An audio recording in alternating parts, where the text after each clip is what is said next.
जी हाँ दोस्तों, अगर आप हमारे YouTube चैनल पर ट्रस्ट करते हैं, विश्वास करते हैं, हम पे विश्वास करते हैं, तो आप मेरे बताए हुए रास्ता पर चलो। ठीक है, 100% क्वेश्चन मैच करेगा आपका। तो ये देखिए दोस्तों, हमारा MDC पेपर 1 हिस्ट्री का इम्पॉर्टेंट क्वेश्चन के साथ आपको मैं आंसर बताऊंगा। और इस वीडियो का सबसे खासियत बात ये कि जितने भी सारा आंसर करवाया गया है कम टाइम में बिल्कुल आसान तरीक़ा से ट्रिक के माध्यम से बताया गया है। तो आप मेरे बताए हुए रास्ते पे चले दोस्तों। जिस प्रकार से मैं आपको रास्ता देता हूँ वैसे ही आपको चलना है। ठीक है, निश्चित तौर पर आपको कम समय में ज़्यादा अच्छा मार्क्स आप स्कोर कर पाएंगे। ठीक है, देखिए इसमें हम क्या करेंगे दोस्तों, जितने भी सारे MDC पेपर हिस्ट्री का जो इंपॉर्टेंट क्वेश्चन है, जो कि मैंने आपको इंपॉर्टेंट क्वेश्चन में ये सारे क्वेश्चन बता रखा है। ठीक है, यहाँ से लेकर के यहाँ तक यानी 11 क्वेश्चन टोटल। ठीक है, एक से लेकर के मैंने आपको टोटल कहाँ तक दिया क्वेश्चन दोस्तों, 11 तक दिया है। स्क्रीनशॉट आप चाहो तो ले सकते हो। ठीक है, देखिए ये आपका 1 से 5 हो गया, उसके बाद आपका ये हो गया 6 से लेकर के 11। चाहो तो स्क्रीनशॉट ले करके रख सकते हो। ये आपका इंपॉर्टेंट क्वेश्चन है और इन सभी का आंसर हम आपको बताएंगे। तो देखिए दोस्तों, इस वीडियो में हम आपको पहला क्वेश्चन, दूसरा क्वेश्चन, तीसरा क्वेश्चन, 5वां क्वेश्चन, 8वां क्वेश्चन, 10वां क्वेश्चन और 11वां क्वेश्चन, आने के टोटल 11 क्वेश्चन है। 11 क्वेश्चन में से 7 क्वेश्चन का आंसर मैंने इसी वीडियो में आपको दूंगा। ठीक है, बाकी जो बच गया, एक ये 2 3 और एक ये 4, ये 4 का मैंने आंसर अभी नहीं करवाया, तो इसका पार्ट 2 में मैं जल्द ही लेकर के आऊँगा। जितने भी सारे ब्लू कलर से लिखा गया है, ठीक है, वो सभी का आंसर मैंने ऑलरेडी करवाऊँगा इसी वीडियो में करवाऊँगा। बाकी जो रेड कलर से किया गया है इसका आंसर मैं अभी इस वीडियो में नहीं करवाऊँगा, नेक्स्ट वीडियो में करवाएंगे। ठीक है, तो चलिए दोस्तों एक का करके आंसर को स्टार्ट करते हैं। देखिए आपको मैं रास्ता जिस प्रकार से बता रहा हूँ दोस्तों, उसी रास्ता को फॉलो करना। पहले हम आपको ये दोनों क्वेश्चन करवाएंगे एक साथ। ठीक है, क्योंकि ये एक जैसा है, ज़्यादा समझ में आएगा। उसके बाद मैं आपको सीधे लेकर के चलूँगा महात्मा गांधी वाला, गांधी जी वाला। उसके बाद फिर मैं आपको बताऊँगा सुभाष चंद्र बोस वाला, ये दोनों एक साथ बताएंगे। उसके बाद फिर क्रांतिकारी आंदोलन बताएंगे, असहयोग आंदोलन बताएंगे। और उसके बाद फिर मैं आपको बताऊंगा दोस्तों उन कारणों का वर्णन करें जिसके कारण भारतीय राष्ट्रीय कांग्रेस का जन्म हुआ। मतलब ऐसा नहीं कि क्वेश्चन सीरियल वाइज, हम आपको सीरियल बताएंगे। ठीक है, पहले ये दोनों बताएंगे, फिर गांधी जी वाला बताएंगे, सुभाष चंद्र बोस वाला बताएंगे, उसके बाद बताएंगे क्रांतिकारी आंदोलन। ठीक है, उसके बाद बताएंगे असहयोग आंदोलन, उसके बाद बता देंगे आपको हम तीसरा क्वेश्चन। ठीक है, चलिए तो एक करके स्टार्ट करते दोस्तों। हमारा देखिए पहला क्वेश्चन 1857 के विद्रोह के कारणों की विवेचना करें। हेलो दोस्तों, आज का ये जो आपको वीडियो में हम बता रहे हैं ना, ये क्वेश्चन ये आपको मोस्ट इंपॉर्टेंट क्वेश्चन होने वाला है। और इसके साथ साथ हम आपको बिल्कुल ट्रिक के माध्यम से बताएंगे। ठीक है, बिल्कुल आपको हम ट्रिक के माध्यम से बताएंगे। उसके बाद चाहे आपका 1857 के विद्रोह का कारण आ जाए, चाहे इसके प्रभाव, जिसको हम लोग परिणाम भी बोलते हैं। ठीक है, किसी भी तरीके से अगर क्वेश्चन आ जाएगा, आंसर आपको सेम बनने वाला है। ठीक है, कहीं भी कोई दिक्कत नहीं है और आपको अच्छा तरीके से समझ भी आएगा, कोई भी रट्टा मारने की जरूरत नहीं है और अच्छा नंबर भी मिलेगा। ठीक है, अच्छा नंबर भी मिलेगा। तो सबसे पहले मैं आपको ट्रिक की ओर ले चलता हूँ। ठीक है, ताकि आपको मैं अच्छा तरीके से समझा पाऊँ। 1857 का विद्रोह से 2 ही क्वेश्चन आता है, या तो इसका कारण पूछ लिया जाएगा, या तो इसका आपको पूछ लिया जाएगा इसका परिणाम, जिसको हम लोग प्रभाव भी बोलते हैं। ठीक है, तो ये बात क्या है इसका, वो पहले आप लोग समझिए। ठीक है, देखिए दोस्तों 1857 के बारे में हम पढ़ रहे हैं। ठीक है, तो इससे पहले हमको आना पड़ेगा 1757 में। ठीक है, देखिए यानी 100 साल पहले। ठीक है, तो बात है 1757 में, जब प्लासी का युद्ध हुआ था। सबसे पहला हमारे भारत में क्या हुआ था, 1757 का युद्ध, प्लासी का युद्ध हुआ था। ठीक है, जब प्लासी का युद्ध हुआ, उसके बाद जैसे ही खत्म हुआ, उसके बाद अंग्रेजों का आगमन हो गया। मतलब अंग्रेज लोग बाहर से हमारे देश में आ गए। उस टाइम बस हमारे देश में आए थे कमाने के लिए, कि किसी हम लोग दूसरा देश कैसे जाते कमाने के लिए, वैसे वो लोग बस यहाँ पे कमाने के उद्देश्य से आए थे। जब उन लोगों ने यहाँ पे आए, ठीक है, तो फिर ये समय धीरे धीरे बीतता चला गया और आ गया 1857, यानी 100 साल हो गया। ठीक है, 1757 में प्लासी का युद्ध खत्म हुआ, अंग्रेज लोग हमारे देश आए। और बात है अब 1857 यानी 100 साल के बाद ईस्ट इंडिया कंपनी भी यहाँ पे आ गया। जब उन लोगों ने देखा कि बहुत ज़्यादा फायदा कमाया जा सकता है भारत से, तो यहाँ पे अंग्रेज लोगों ने एक कंपनी लॉन्च कर दिया जिसका नाम है ईस्ट इंडिया कंपनी। ठीक है, ये कंपनी को लॉन्च किया गया। अब ये कंपनी का लॉन्च किया गया, प्लस में बाहर से जो लोग यहाँ हमारे देश आए ना, यहाँ पे व्यापार करने के लिए आए थे कि व्यापार करेंगे, और धीरे धीरे हमारे देश पर क्या करने लगा, भारत पर कब्जा करने लगा। अब भारत पर जब कब्जा करने लगा तो यहाँ के लोगों को ही वो अपना सैनिक बना करके रखते थे, यहाँ के लोगों से ही काम करवाते थे। ठीक है, अब क्या होता था कि भारत के लोगों को अपने सेना में रखते थे। ठीक है, और उसमें हिंदू मुस्लिम सब प्रकार के सेना रखते थे भारत के लोगों को। अब आप लोग एक गोली देखते होंगे कि एक गोली को डालने से पहले उसको और बाहर से दांत से खींचना पड़ता है। ठीक है, तो क्या किया गया था, अंग्रेजों के द्वारा उस गोली के ऊपर जो चमड़ा था ना वो गाय और सुअर का बनाया जाता था। ठीक है, और गाय जो है वो हिंदू के लिए पवित्र है और जो सुअर है वो मुस्लिम के लिए। अब भले इसको कैसे कोई दांत से खींच सकता है। ठीक है, तो गोली के जो ऊपर जो हुआ करता था ना वो चमड़ा का हुआ करता था, जिसको कारतूस के नाम से जाना जाता था। ठीक है, पहले उसको दांत से हटाया जाता था। ठीक है, उसके बाद वो फिर गोली डाला जाता था। ठीक है, और हिंदू और मुस्लिम लोगों के लिए ये तो चीज़ पवित्र है ही नहीं कि हिंदू और मुस्लिम उस चमड़े को दांत से खींचे, और यहीं से लड़ाई क्या हो जाता है, स्टार्ट हो जाता है। ठीक है, और ये कारतूस की गोली जो था वो हमारे भारत के मंगल पांडे था, इन्होंने दांत से खींचने से मना कर दिया। ठीक है, दांत से खींचने से मना कर दिया। उसके बाद ये विद्रोह जो है ये लड़ाई है एक बहुत ही बड़ा रूप ले लिया, और उसी समय से ये लड़ाई चलते आ रहा था, चलते आ रहा था, चलते आ रहा था। और जो उस टाइम से लड़ाई शुरुआत हुआ उस टाइम से अंग्रेजों के प्रति लड़ाई चलते रहा जब तक हमारा देश 1947 में आज़ाद नहीं हो गया। इसलिए इसको स्वतंत्रता का संग्राम का भी विद्रोह कहते हैं। क्यों? क्योंकि ये लड़ाई, हमारा देश की लड़ाई यहीं से स्टार्ट हुआ था। ठीक है, तो मंगल पांडे से ये लड़ाई छिड़ जाता है और ये धीरे धीरे लड़ाई स्टार्ट हो जाता है। ठीक है, अब देखिए क्रांति का शुरुआत जो हुआ ये सब तो कारण से हुआ ही हुआ, इसके छोटे छोटे मोटे और भी सारा कारण रहा है। एक समाज की कारण था, सामाजिक कारण के कारण भी क्रांति स्टार्ट हुआ है। कुछ आर्थिक कारण था, कुछ राजनीतिक, कुछ धार्मिक, कुछ सैन्य, कुछ असंतोष भावना, लोगों में असंतोष की भावना था। मतलब ये सब भी कारण था जिसकी वजह से हमारे देश में क्या हुआ, एक क्रांति स्टार्ट हुआ, 1857 की क्रांति। अब ये तो कारण हो गया। अब मान लो कि कोई भी क्रांति अगर होता है, कोई भी आंदोलन, कोई युद्ध होता है तो उसका परिणाम भी होता है, प्रभाव भी होता है। जैसे मान लो कि हम और आप लड़ रहे हैं। ठीक है, हमारे और आपके बीच में क्रांति हो रहा है, तो जब क्रांति हो जाएगा, लड़ाई हो जाएगा, तो इसका परिणाम क्या होगा, या तो हम जीत जाएंगे या तो आप जीतेंगे, या तो फिर क्या होगा, मुझे चोट पहुंचेगा, मुझे क्षति पहुंचेगा। ठीक है, मतलब उसका परिणाम, कुछ प्रभाव तो होता है ना। तो वैसे ही बाहर के लोग जो हमारे देश में आए थे ना, अंग्रेज लोग, तो उन लोगों का भी यहाँ पे प्रभाव पड़ा। क्या चीज़, जब युद्ध हुआ तो इस युद्ध में भले ही भारत के लोग हार गए, लेकिन जो भारत के ऊपर अत्याचार हुआ करता था, लोगों के साथ जो अत्याचार हुआ ना, उससे कहीं ना कहीं लोगों को राहत मिल गया। और वही लड़ाई धीरे धीरे आते आते हमारे जो हमारा देश है वो आज़ादी में एक अहम भूमिका निभाए। तो परिणाम भी देखेंगे, एक प्रभाव की जब लड़ाई होगी तो इसका क्या रिजल्ट सामने आकर के निकला। ठीक है, तो देखिए दोस्तों 1857 के विद्रोह का कारण और इसके प्रभावों की विवेचना करें। अब आपको हर एक कुछ समझ में आएगा, कहीं भी कोई दिक्कत नहीं होगा। ठीक है, सबसे पहले आते हैं परिचय में। ठीक है, सबसे पहले परिचय को जानते हैं। देखिए बात है सन 1757 ईस्वी में प्लासी के युद्ध के बाद भारत में अंग्रेजों साम्राज्य की स्थापना हुई। ये सब हम पहले बता दिए। इसके 100 वर्ष के बाद जस्ट 1857 ईस्वी तक ईस्ट इंडिया कंपनी ने अपना अधिकार धीरे धीरे व्यापार के माध्यम से शुरू किया। यानी ये ईस्ट इंडिया कंपनी धीरे धीरे व्यापार किया और लोगों पर शासन करना स्टार्ट कर दिया। किंतु भारतीयों के आपस के झगड़ों का लाभ उठाकर मुट्ठी भर अंग्रेजों ने एक खुशहाल और समृद्धिशाली देश को गुलाम से जकड़ लिया। मतलब जब वो ईस्ट इंडिया कंपनी यहाँ पे आए ना, तो उन लोग, अंग्रेजी लोग तो कुछ मुट्ठी भर के लोग थे, ज़्यादा तो थे नहीं। ठीक है, कि भारत में जितना जनसंख्या उतना लोग आए थे, नहीं, मुट्ठी भर के लोग थे। लेकिन देखा गया कि भारत के लोग आपस में लड़ते हैं, झगड़ते हैं, तो उसी का फ़ायदा उठा करके उन लोगों ने क्या किया, हमारा एक अच्छा सा देश, जो खुशहाल देश था, समृद्धशाली था, जो हर चीज़ से भरा हुआ देश था हमारा, जिसको सोना का चिड़िया कहा जाता था। ठीक है, उस देश को क्या कर लिया उन लोगों ने, जकड़ लिया, एक जाल की तरह बांध लिया, लोगों को गुलाम बना लिया अपना। भारत का दुर्भाग्य ही कह सकते हैं हम लोग। ठीक है, भारत को क्या कह सकते हैं, दुर्भाग्य कह सकते हैं कि यहाँ की जनता ने आपस में लड़ झगड़ कर बाहरी लोगों के हाथों में अपने साम्राज्य को सौंप दिया। मतलब भारत का एक दुर्भाग्य कह सकते हैं कि भारत की जनता ने लड़ झगड़ करके अपना टाइम पास किया और अपना देश दूसरे के हाथों में सौंप दिया। नेक्स्ट है कि अंग्रेजों की संपूर्ण कार्य व्यवस्था जो कि व्यापार से शुरू हुआ थे, ठीक है, धीरे धीरे पूरे भारतवर्ष को हड़पने की कोशिश में बदलने लगी और भारतीयों पर अत्याचार करने लगा। मतलब अंग्रेज लोग यहाँ पे आए थे अपना व्यवसाय को करने के लिए, लेकिन धीरे धीरे भारत को हड़पना स्टार्ट कर दिए। ठीक है, और इन लोगों पर अत्याचार करने लगा और वो अपना गुलाम बना लिए।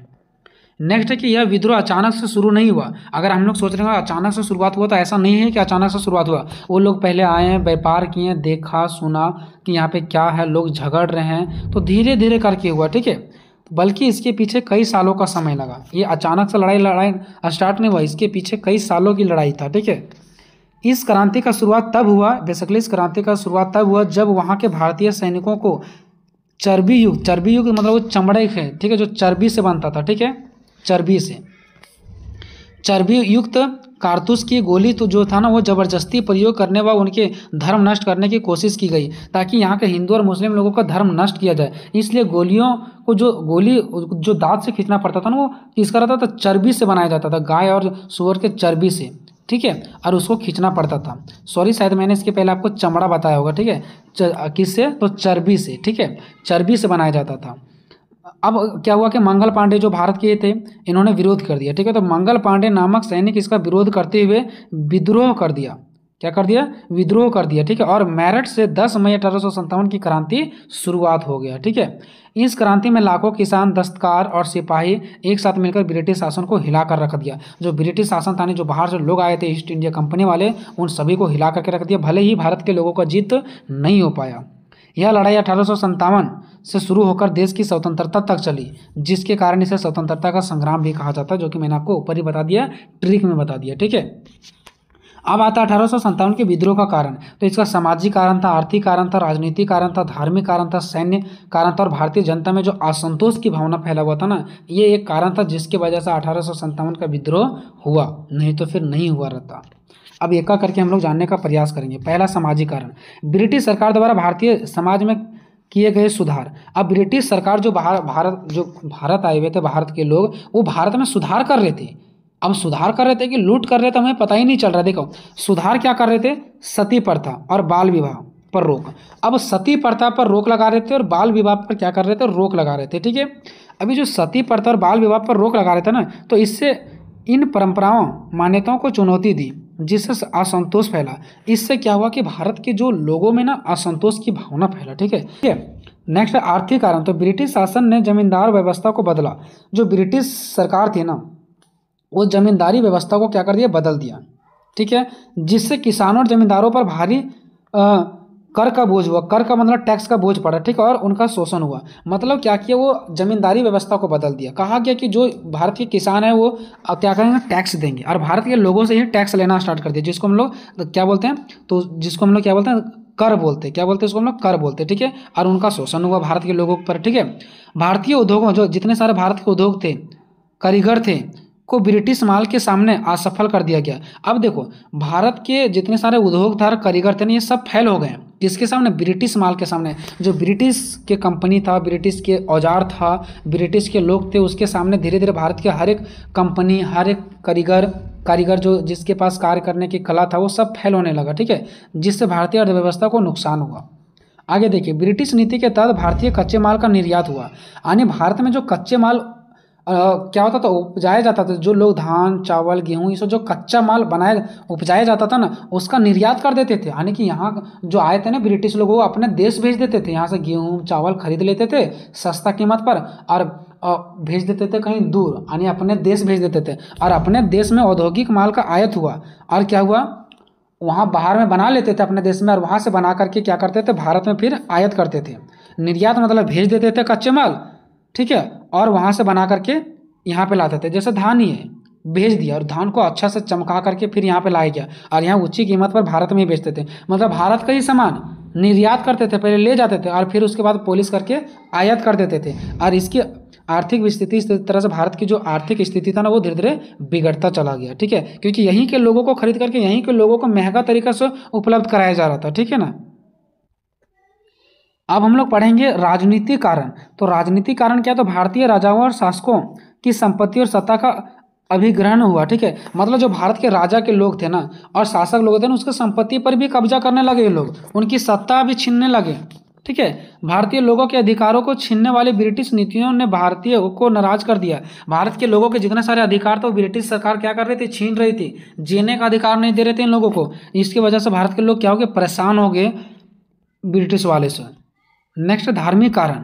ब्रिटिश शासन ने ईसाई धर्म का प्रचार किया। देखिए अब ब्रिटिश सरकार यहाँ थे हिंदू और मुस्लिम, और वो लोग ईसाई धर्म का क्या कर रहे थे, प्रचार कर रहे थे, जिससे भारतीय समाज में धार्मिक असुरक्षा और असंतोष बढ़ा। जिससे इन लोगों को लगा कि हमारा जो धर्म है ना, वो क्या है, असुरक्षा में है, ठीक है। अब हमारा धर्म क्या होगा, खत्म हो जाएगा। और इन लोग असंतोष बढ़ा इन लोगों में, ठीक है। अफवाह यह भी था ना कि ब्रिटिश सेना द्वारा दी जाने वाली जो नई राइफल की कारतूस की जो गोली है ना, उसमें गाय और सुअर की चर्बी से बना हुआ है, जो हिंदू और मुस्लिम सैनिकों के धार्मिक विश्वासों के खिलाफ था। अब इन लोग उसको दांत से कैसे खींच सकते हैं भारत के लोग, ठीक है, क्योंकि हिंदू के लिए गाय और मुस्लिम के लिए ये जो सुअर है वो पवित्र माना जाता है और उसी के चर्बी से बनाया जाता था करतूस की गोलियां। अब ये तो लोग नाराज होने लगे, है ना। इस प्रकार से भी ये लड़ाई और ज़्यादा तगड़ा का रूप ले लिया।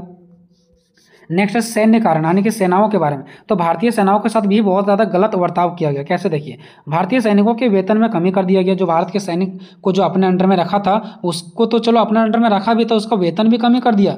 उनके अधिकारों का उल्लंघन भी किया गया, जैसे मर्जी वैसे इन लोगों के साथ यूज किया जाता था। ब्रिटिश सेना में भारतीयों के साथ भेदभाव ने सैनिकों में असंतोष पैदा कर दिया। देखो, ब्रिटिश सेना में ब्रिटिश जो अपने सेना थे उसके में ज़्यादा बढ़ोतरी, भारत के सेनाओं के साथ भेदभाव होता था।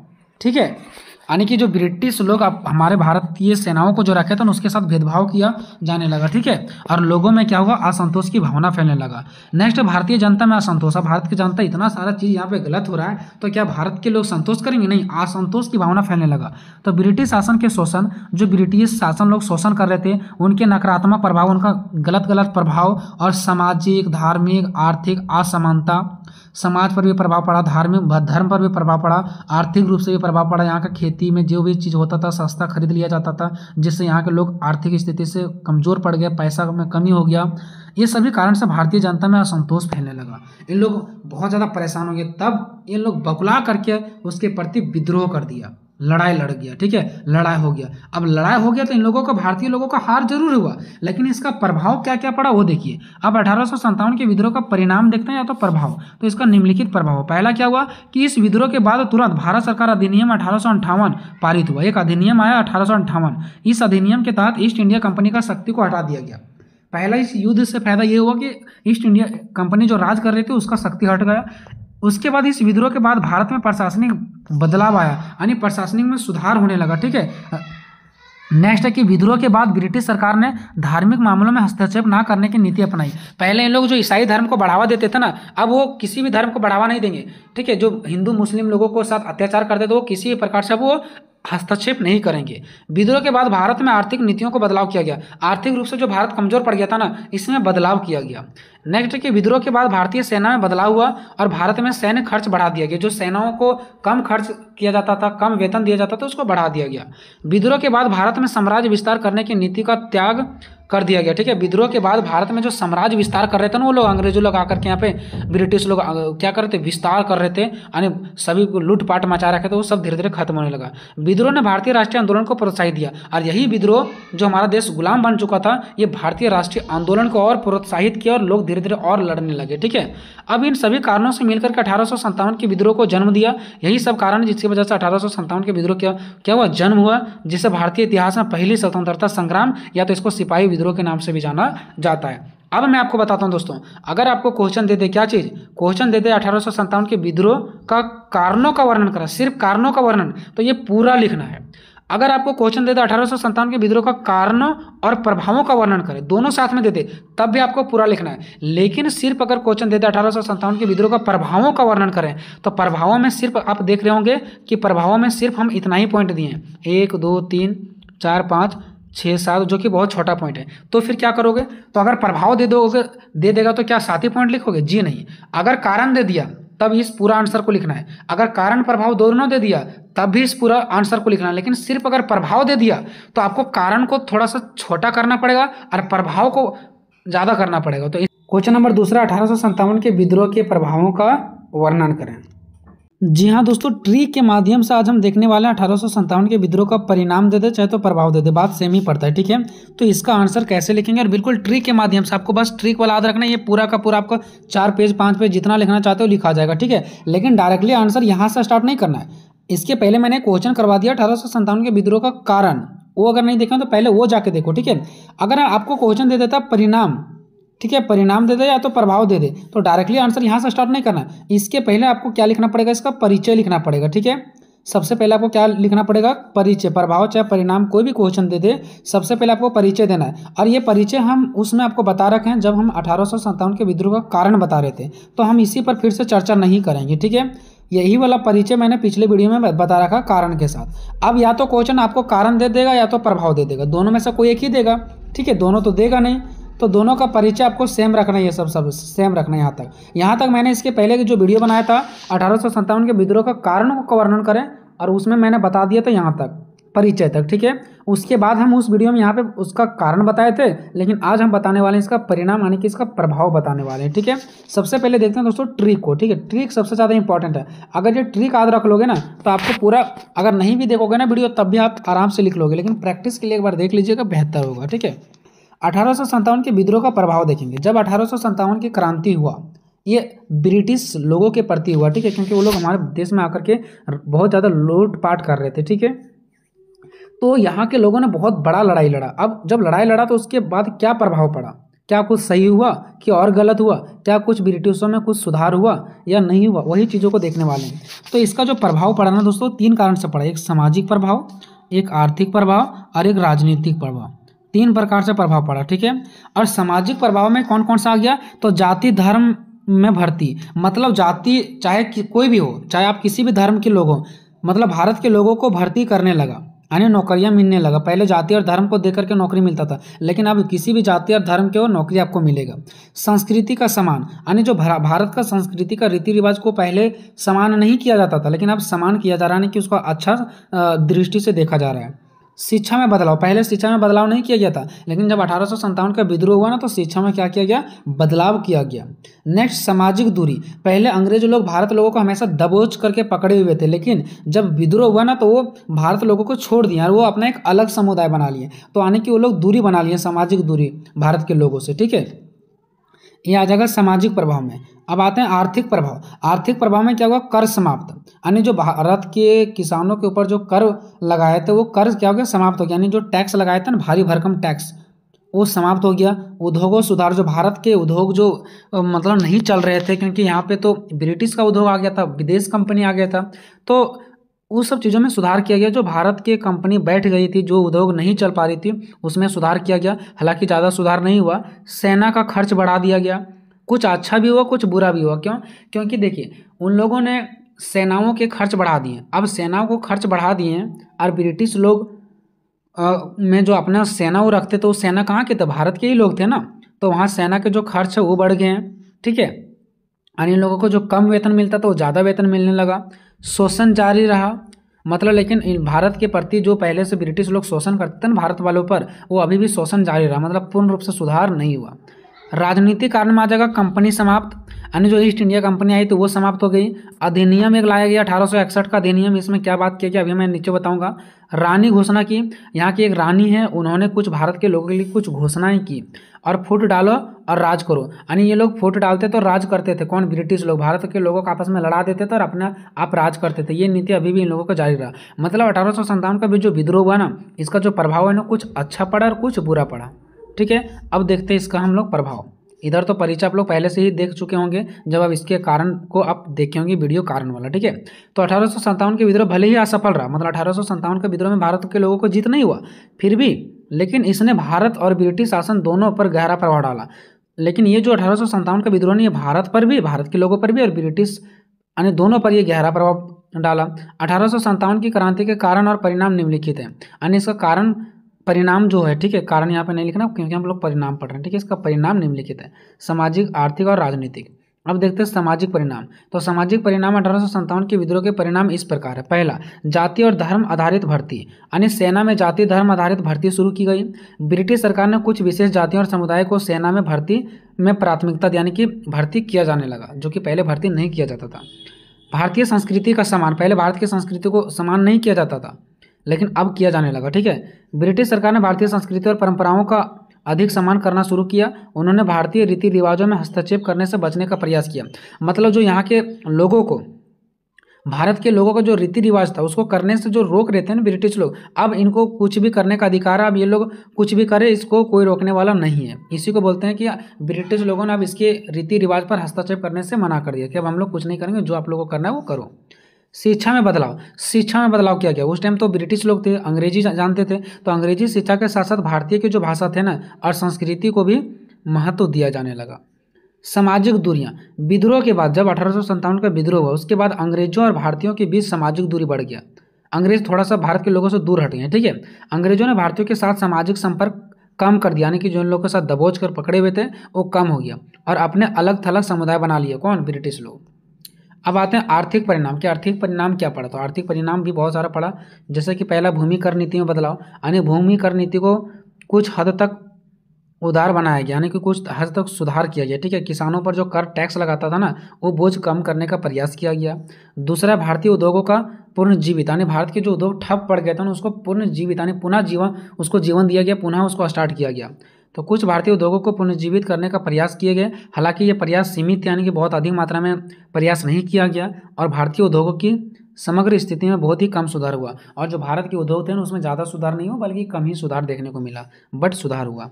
सैन्य खर्च में वृद्धि, सैन्य खर्च को बढ़ा दिया गया। विद्रोह के बाद जो ब्रिटिश सरकार ने भारत में सैन्य खर्च बढ़ा दिया, इससे भारतीय अर्थव्यवस्था पर अतिरिक्त बोझ पड़ा। देखो, भारत के सेनाओं का खर्च बढ़ गया। अब भारत की जो सेना का खर्च बढ़ गया, तो उस खर्च कहाँ से आएगा? विदेश से आएगा। भारत के लोगों से ही वहाँ पे खर्च जाता था ना, तो ये कहीं ना कहीं भारत लोगों के लिए भी कहीं ना कहीं क्या हुआ, प्रभाव पड़ा। क्यों? क्योंकि वो अपने पास सेना रखते थे और उसका खर्च बढ़ा दिए। अब मान लो 10 आदमी को, भारत के लोगों को सेना में रखें, तो 10 आदमी को तो रोजगार मिल रहा है, लेकिन और सब तो पिसा रहे हैं ना।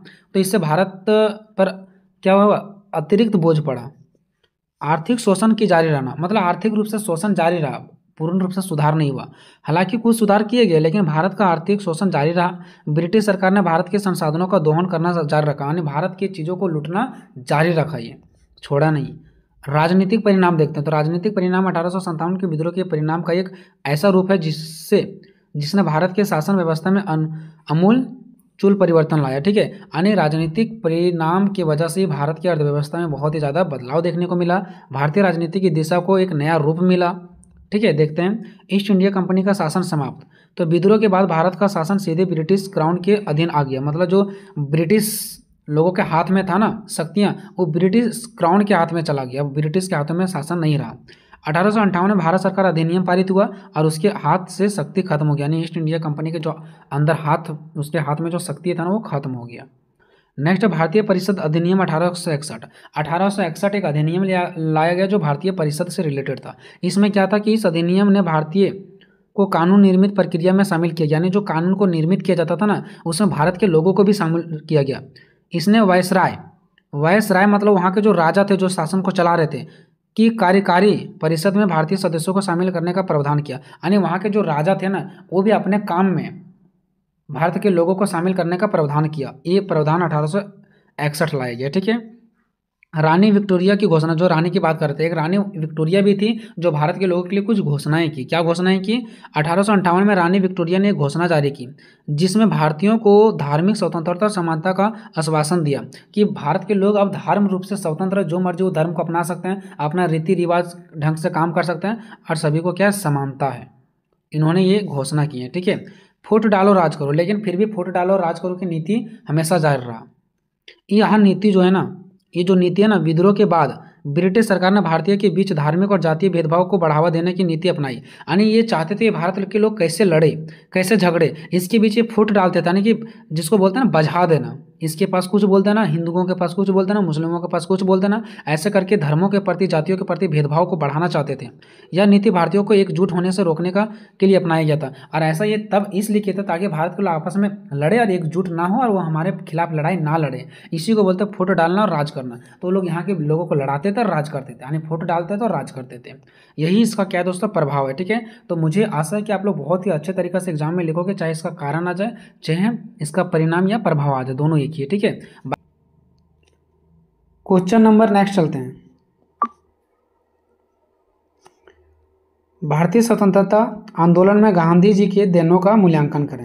इस क्वेश्चन को मैं बहुत ही अच्छे तरीके से ट्रिक के साथ बताएंगे, उसके बाद आपको फिर दोबारा देखने की जरूरत नहीं पड़ेगा। ठीक है, इस वीडियो को आपको अंत तक देखना है, अच्छे से देखना है, दोबारा आपको देखने की जरूरत नहीं पड़ेगा। ठीक है, क्वेश्चन है हमारा, स्वतंत्रता आंदोलन में महात्मा गांधी की भूमिका का वर्णन करें। या तो क्वेश्चन चेंज करके दे सकता है कि भारतीय स्वतंत्रता संग्राम में महात्मा गांधी की भूमिका का वर्णन करें। महात्मा गांधी से रिलेटेड कोई भी अगर क्वेश्चन आपको दे देता है, आंसर आपको सेम यही डाल देना है। ठीक है, इस बात को आपको ध्यान रखना। कोई भी क्वेश्चन महात्मा गांधी से रिलेटेड देता है, लगभग क्वेश्चन के लिए आंसर आपका काम कर जाएगा। ठीक है, देखिए परिचय, सबसे पहले देखते हैं महात्मा गांधी का परिचय, फिर देखेंगे कि महात्मा गांधी के द्वारा कौन कौन सा स्वतंत्रता आंदोलन किया गया। पहला है परिचय। राष्ट्रपिता महात्मा गांधी का जन्म गुजरात के पोरबंदर में 2 अक्टूबर 1869 को हुआ था। ठीक है, कहाँ पे हुआ था? गुजरात में, पोरबंदर में हुआ था। 2 अक्टूबर 1869 को हुआ था। ठीक है, इसके पिता का नाम करमचंद गांधी, माता का नाम पुतलीबाई था। महात्मा गांधी का असली नाम मोहनदास करमचंद गांधी था और यह अपने 3 भाइयों में सबसे छोटे भाई थे। ठीक है, गांधी जी का सीधा सरल जीवन इसकी माँ से प्रेरित था। ठीक है, यानी जो गांधी जी का सिंपल सा जीवन था वो किससे प्रेरित था? उसकी माँ से, क्योंकि उसकी माँ भी सिंपल थी, उसी से मतलब ये भी सीखे थे। ठीक है, चलो, तो यहाँ से पता चल गया गांधी जी का सीधा सरल जीवन उनकी माँ से प्रेरित था। ठीक है, और उनके जीवन पर भारतीय जैन धर्म का गहरा प्रभाव पड़ा। आप सभी को पता होगा 2 धर्म है, जैन धर्म और बौद्ध धर्म। तो महात्मा गांधी के ऊपर जो है ना वो जैन धर्म का गहरा प्रभाव पड़ा। ठीक है, जिसके कारण वह सत्य और अहिंसा में अटूट विश्वास करते थे। ठीक है, जैन धर्म को अपनाने के कारण ही वह सत्य और अहिंसा को अटूट विश्वास करते थे। सत्य मतलब हमेशा सही बोलते थे और कभी हिंसा नहीं करते थे बल्कि अहिंसा करते थे। ठीक है, और आजीवन उसका अनुसरण भी किया और हमेशा उस जीवन भर इस चीज़ों को पालन भी किया, ये नहीं कि कुछ दिनों तक ही पालन किया। ठीक है, गांधी जी का विवाह मात्र 13 वर्ष की आयु में ही कस्तूरबा जी से हुआ था। उनकी वाइफ का नाम कस्तूरबा से हुआ था, 13 वर्ष की उम्र में ही हुआ था। अतः गांधी जी की जो हत्या है वो 30 जनवरी 1948 को कर दिया गया था। ठीक है, गोली मार करके, आप सभी को पता है। तो ये था एक छोटा सा परिचय, ठीक है, गांधी जी के बारे में। ठीक है, अब देखते हैं हम लोग नीचे कि जो गांधी जी के द्वारा है वो कौन कौन सा आंदोलन शुरुआत किया गया था। ठीक है, इससे पहले थोड़ा सा इसका पॉइंट देख लेते हैं हम लोग। ठीक है, 4 पॉइंट है कि 1919 से लेकर के 1947 तक भारतीय स्वतंत्रता आंदोलन का कालखंड गांधी युग के नाम से ही जाना जाता है। यानी 1919 से लेकर के 1947 तक हमारा भारत देश आज़ाद होने तक जो भी कालखंड है, जो भी आंदोलन के कालखंड का युग है, उसे महात्मा गांधी के युग से ही जाना जाता है। ठीक है, नेक्स्ट है, इस अवधि में उन्हीं के नेतृत्व में आंदोलन चला और भारत को विदेशी शासन से मुक्त प्राप्त हुआ। अब देखिए 1919 से लेकर के 1947 तक के अवधि में ना सिर्फ और सिर्फ गांधी जी का ही आंदोलन चला और भारत को विदेशों से यानी अंग्रेजों से मुक्ति प्राप्त हो गया, यानी हम लोग आज़ाद हो गए। तीसरा पॉइंट देखिए, गांधी जी ने स्वतंत्रता आंदोलन में 2 नए विचार दिए थे। गांधी जी स्वतंत्रता आंदोलन में 2 नए विचार दिए थे। पहला था सत्य और दूसरा था अहिंसा, और इसी को बार बार प्रयोग करते थे चाहे कोई भी आंदोलन क्यों ना हो। नेक्स्ट पॉइंट है, गांधी जी गरीबों के हितों के लिए स्वतंत्रता आंदोलन में भाग लिया और देश को आज़ादी दिलाएं। ये हमेशा गरीबों के लिए आगे रहते थे। ठीक है, चलो ये हो गया। अब देखते हैं महात्मा गांधी का प्रमुख स्वतंत्रता आंदोलन कि महात्मा गांधी के द्वारा कौन कौन सा प्रमुख स्वतंत्रता आंदोलन किया गया था। तो यहाँ पे टोटल 6 आंदोलन बताया गया। ठीक है, चंपारण सत्याग्रह जो 1917 में हुआ, खेड़ा आंदोलन जो 1918 में हुआ, खिलाफत आंदोलन जो 1919 में हुआ, असहयोग आंदोलन 1920 में, नमक सत्याग्रह 1930 में और भारत छोड़ो आंदोलन 1942 में। यानी सब सीरियल में है, आपको यहाँ से याद रखना है। ठीक है, अब चलते हैं एक एक करके थोड़ा सा एक्सप्लेनेशन करते हैं। ठीक है, इसको थोड़ा सा एक्सप्लेन करेंगे ताकि आपको समझ में आ सके, लेकिन आपको पॉइंट याद रखना बस ये वाला चंपारण सत्याग्रह। इसके नीचे वाला जो मैंने एक्सप्लेन किया अगर वो आपको याद नहीं रहता ना, फिर भी आप लोग थोड़ा भी अगर समझ जाओगे ना तो वहाँ पे लिख दोगे। ठीक है, इसलिए जो आपको याद रखना वो ये 6 पॉइंट याद रखना आपको, ये 6 आंदोलन याद रखना आपको। ठीक है, पहला चंपारण सत्याग्रह। ठीक है, सत्याग्रह का मतलब था सत्य के रास्ते पर आग्रह करना, हम हमेशा सही के रास्ते पर ही हम लड़ेंगे। ठीक है, तो चंपारण सत्याग्रह क्या जो 1917 में हुआ था। महात्मा गांधी के नेतृत्व में बिहार के चंपारण जिले में 1917 को यह आंदोलन हुआ था। कहाँ पे हुआ था? बिहार के चंपारण जिले में, इसलिए इसका नाम हो गया चंपारण सत्याग्रह। इसे चंपारण सत्याग्रह के नाम से जाना जाता है। ठीक है, गांधी जी के नेतृत्व में भारत में किया गया यह पहला सत्याग्रह था, यानी कि गांधी जी के द्वारा किया गया पहला सत्याग्रह था चंपारण सत्याग्रह। बिहार के चंपारण इलाके में कई किसानों को ब्रिटिश प्रशासन के तहत अपनी संपत्ति पर नील का उत्पादन करने के लिए मजबूर किया गया, जो कि बहुत परेशानी भरा काम था। देखिए अब क्या होता था, अंग्रेज लोग आए थे हमारे भारत देश में। ठीक है, और क्या किया गया था, चंपारण इलाके में जितने सारे चंपारण इलाके में किसान लोग रहते थे उनको जबरदस्ती उसको अंग्रेज लोग नील की खेती करने के लिए बोलते थे। ठीक है, जबकि नील का खेती अंग्रेजों के लिए बहुत फ़ायदा होता था। अंग्रेज नील की खेती को बेच करके बहुत ज़्यादा फायदा कमाते थे और वो किसानों से नील का खेती ज़बरदस्ती कराने के लिए बोलते थे, जबकि किसान नील की खेती को करने के लिए तैयार नहीं होते थे, क्योंकि नील का खेती करना बहुत ही मुश्किल भरा काम हुआ करता था। ठीक है, तो इसी से परेशान होकर के सारे किसान लोगों ने और गांधी जी ने मिल करके चंपारण सत्याग्रह का आंदोलन शुरू किया। ठीक है, कि हमें परेशान ना किया जाए। दूसरा खेड़ा आंदोलन जो कि 1918 ईस्वी में हुआ था। ठीक है, खेड़ा सत्याग्रह गुजरात के खेड़ा जिले में हुआ था। देखो सबका नाम से ही पता चल रहा है कि गुजरात के खेड़ा जिले में हुआ था। इसमें क्या हुआ था कि किसानों का अंग्रेज सरकार की कर वसूली के विरुद्ध का आंदोलन था। इसमें कर वसूल, इसके पहले हम लोगों ने जो देखा ये वाला चंपारण सत्याग्रह, इसमें नील खेती के लिए लड़ाई हो रहा था। अंग्रेज लोग बोल रहे थे नील खेती जबरदस्ती करने के लिए, जबकि किसान लोग करने के लिए तैयार नहीं थे। अब खेड़ा आंदोलन किस लिए हुआ था? तो खेड़ा आंदोलन इसलिए हुआ था क्योंकि कर टैक्स, अंग्रेज लोग वहाँ के किसानों से बहुत ज़्यादा टैक्स लेते थे। ठीक है, तो इसी के विरुद्ध में, इसी के चलते से क्या हुआ, लड़ाई हुआ। ठीक है, इसे प्रथम असहयोग आंदोलन भी कहा जाता है। असहयोग आंदोलन मतलब कि हम अंग्रेजों को साथ नहीं देंगे क्योंकि वो हमसे ज़्यादा टैक्स लेता है। खेड़ा के लोग, यानी कि खेड़ा जो था जगह, वहाँ के लोग फसल की विफलता और प्लेग की महामारी, देखो जब फसल की विफलता यानी कि जब फसल नहीं हुआ था, अकाल पड़ गया था, और उसी टाइम प्लेग का महामारी बीमारी फैल गया था, और उस टाइम अंग्रेजों द्वारा लगाए गए उच्च कर, और उसी टाइम अंग्रेजों के द्वारा उच्च टैक्स लगा दिया गया, जो कि किसान लोग भुगतान नहीं कर पा रहे थे, असमर्थ हो जा रहे थे। इसीलिए फिर मजबूरन में आकर के इन लोगों को लड़ाई लड़ना पड़ा, जिसको हम लोग खेड़ा आंदोलन के नाम से जाना जाता है। ठीक है, तो ये किसके लिए लड़ाई था, टैक्स के लिए था। ठीक है, उस टाइम अकाल पड़ गया था और महामारी फैला हुआ था, जिसकी वजह से किसान लोग अंग्रेजों को टैक्स नहीं दे पाते थे।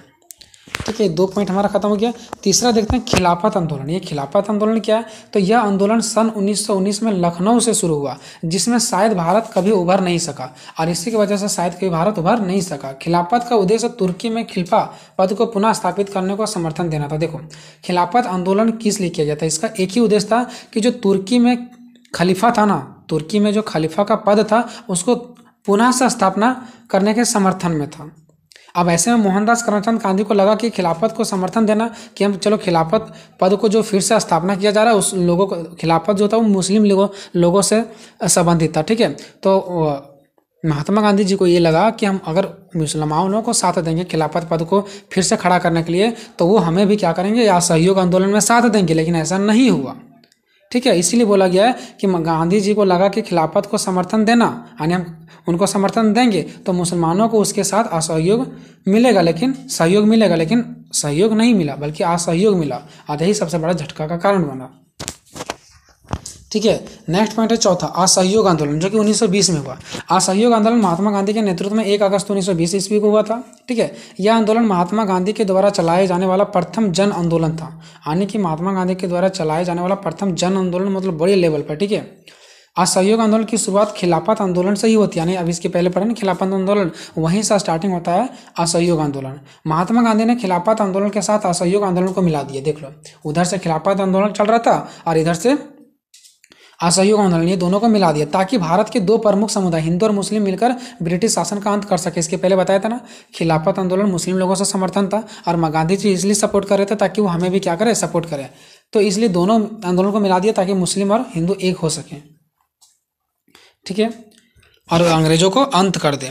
इसमें सभी भारतीयों को बढ़ चढ़कर के भाग लेने के लिए कहा गया। इसमें यह भी कहा गया कि अंग्रेजों के स्कूलों, जितने भी सारे अंग्रेज के स्कूल थे, अंग्रेजों के कॉलेज थे, अंग्रेजों के न्यायालय थे, ठीक है, ये सभी में कार्य करने वाले जो भारत के लोग थे, वो कार्य करने से मना कर दिया गया कि भारत के लोग कोई भी इनके जगहों पर काम नहीं करेंगे। अपने पद को त्याग देना, यानी कि जो आपको नौकरी मिला हुआ है अंग्रेजों के नीचे, वो आपको त्याग देना, उसके अंडर आपको काम नहीं करना है। किसानों को कहा गया कि अंग्रेजों को कर आने के टैक्स ना दें। ठीक है, और सबसे महत्वपूर्ण बात कि सरकार को किसी भी तरीके से सहयोग नहीं करना। ये गांधी जी सबको बता रहे थे कि किसी भी तरीके से अंग्रेजों को सहयोग नहीं करना, ना उसके अंडर काम करना है, ना उसके न्यायालय में जाना, ना उसके स्कूल कॉलेजों में जाना है, बल्कि सब अपने पद को, नौकरी को क्या करो, त्याग दो। 5वां नमक सत्याग्रह। ये नमक के लिए भी लड़ा गया था 1930 में। नमक सत्याग्रह ब्रिटिश सरकार के नमक पर कर के विरुद्ध एक बड़ा आंदोलन था। ठीक है, यानी कि नमक सत्याग्रह इसलिए हुआ था क्योंकि नमक पर बहुत ज़्यादा टैक्स था। देखो, नमक हर व्यक्ति को जरूरत होता है। ठीक है, और नमक पर बहुत ज़्यादा टैक्स लगा दिया गया था। ठीक है, तो नमक सत्याग्रह ब्रिटिश सरकार यानी कि अंग्रेज सरकार के नमक पर जो कर लगाया था उसी के विरुद्ध में एक बड़ा सा आंदोलन था। महात्मा गांधी द्वारा शुरू की गई इसमें नमक पर अनुचित कर का विरोध करने के लिए बहुत से लोगों को इकट्ठा किया। ठीक है, गांधी जी ने क्या किया, बहुत सारे लोगों को इकट्ठा किया ताकि जो नमक पर गलत तरीके से जो टैक्स लगाया गया उसको कम किया जाए। ठीक है, गांधी और उसके अनुयायियों ने 12 मार्च 1930 को साबरमती आश्रम से गुजरात में समुद्र के किनारे स्थित एक गांव दांडी की ओर अपनी यात्रा शुरू की। ठीक है, अब क्या हुआ, गांधी जी के साथ साथ उनके जो समर्थन करने वाले लोग थे वो 12 मार्च 1930 को, सिर्फ आपको याद रखना 1930 को, साबरमती आश्रम से लेकर के गुजरात में एक नदी समुद्र है उसके किनारे स्थित एक गांव है दांडी, वहां की ओर वो लोग क्या कर गए, अपनी यात्रा निकालना स्टार्ट कर दिए। कहाँ से, साबरमती आश्रम से गुजरात तक, और कहाँ, समुद्र के किनारे एक गांव था दांडी, वहां तक। इसलिए इस नमक सत्याग्रह को दांडी यात्रा भी कहा जाता है क्योंकि ये लोग दांडी जो जगह था वहां तक यात्रा किए थे नमक पर जो कर लगा था उसको कम करने के लिए।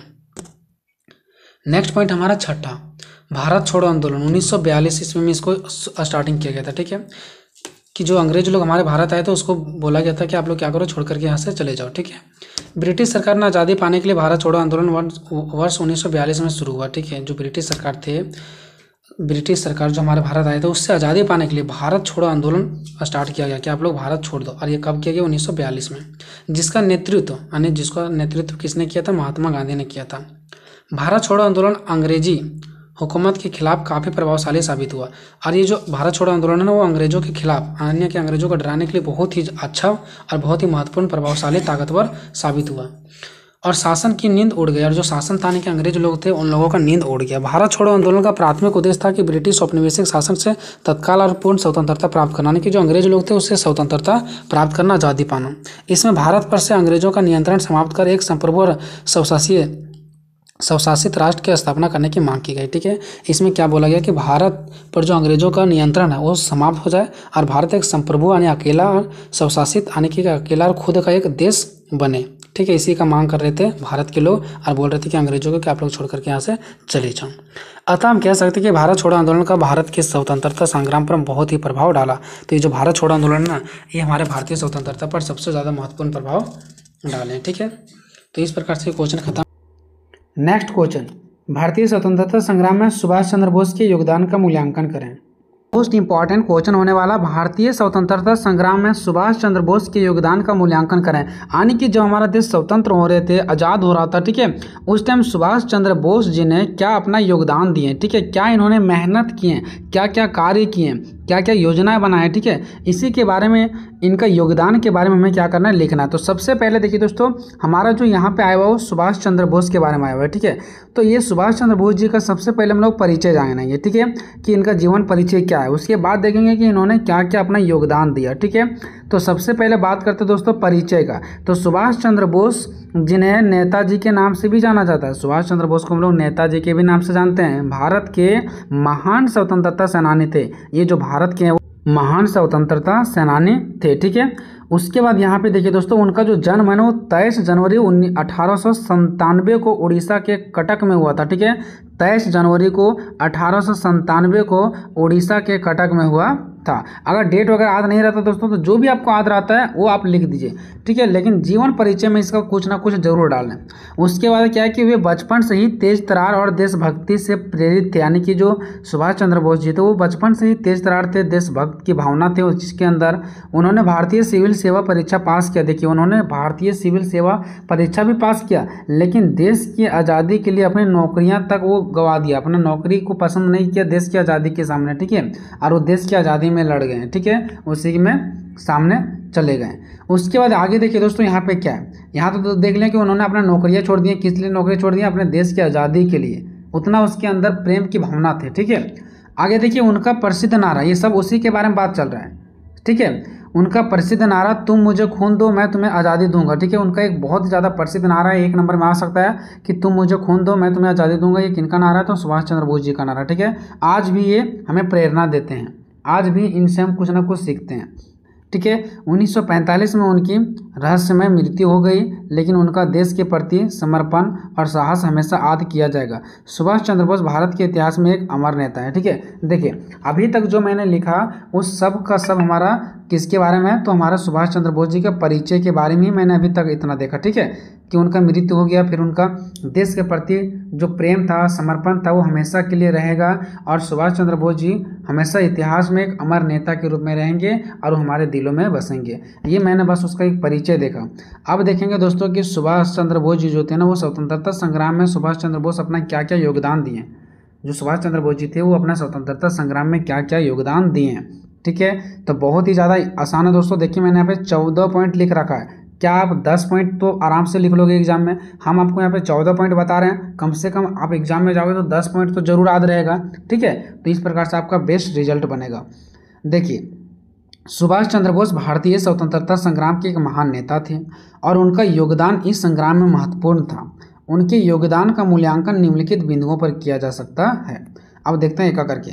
उन्होंने असहयोग आंदोलन में भाग दिए, सविनय अवज्ञा आंदोलन में भाग लिए, द्वितीय विश्व युद्ध में भाग लिए, आज़ाद हिंद फौज का गठन किए, जय हिंद का नारा दिए, तुम मुझे खून दो मैं तुम्हें आज़ादी दूंगा इसका नारा दिए।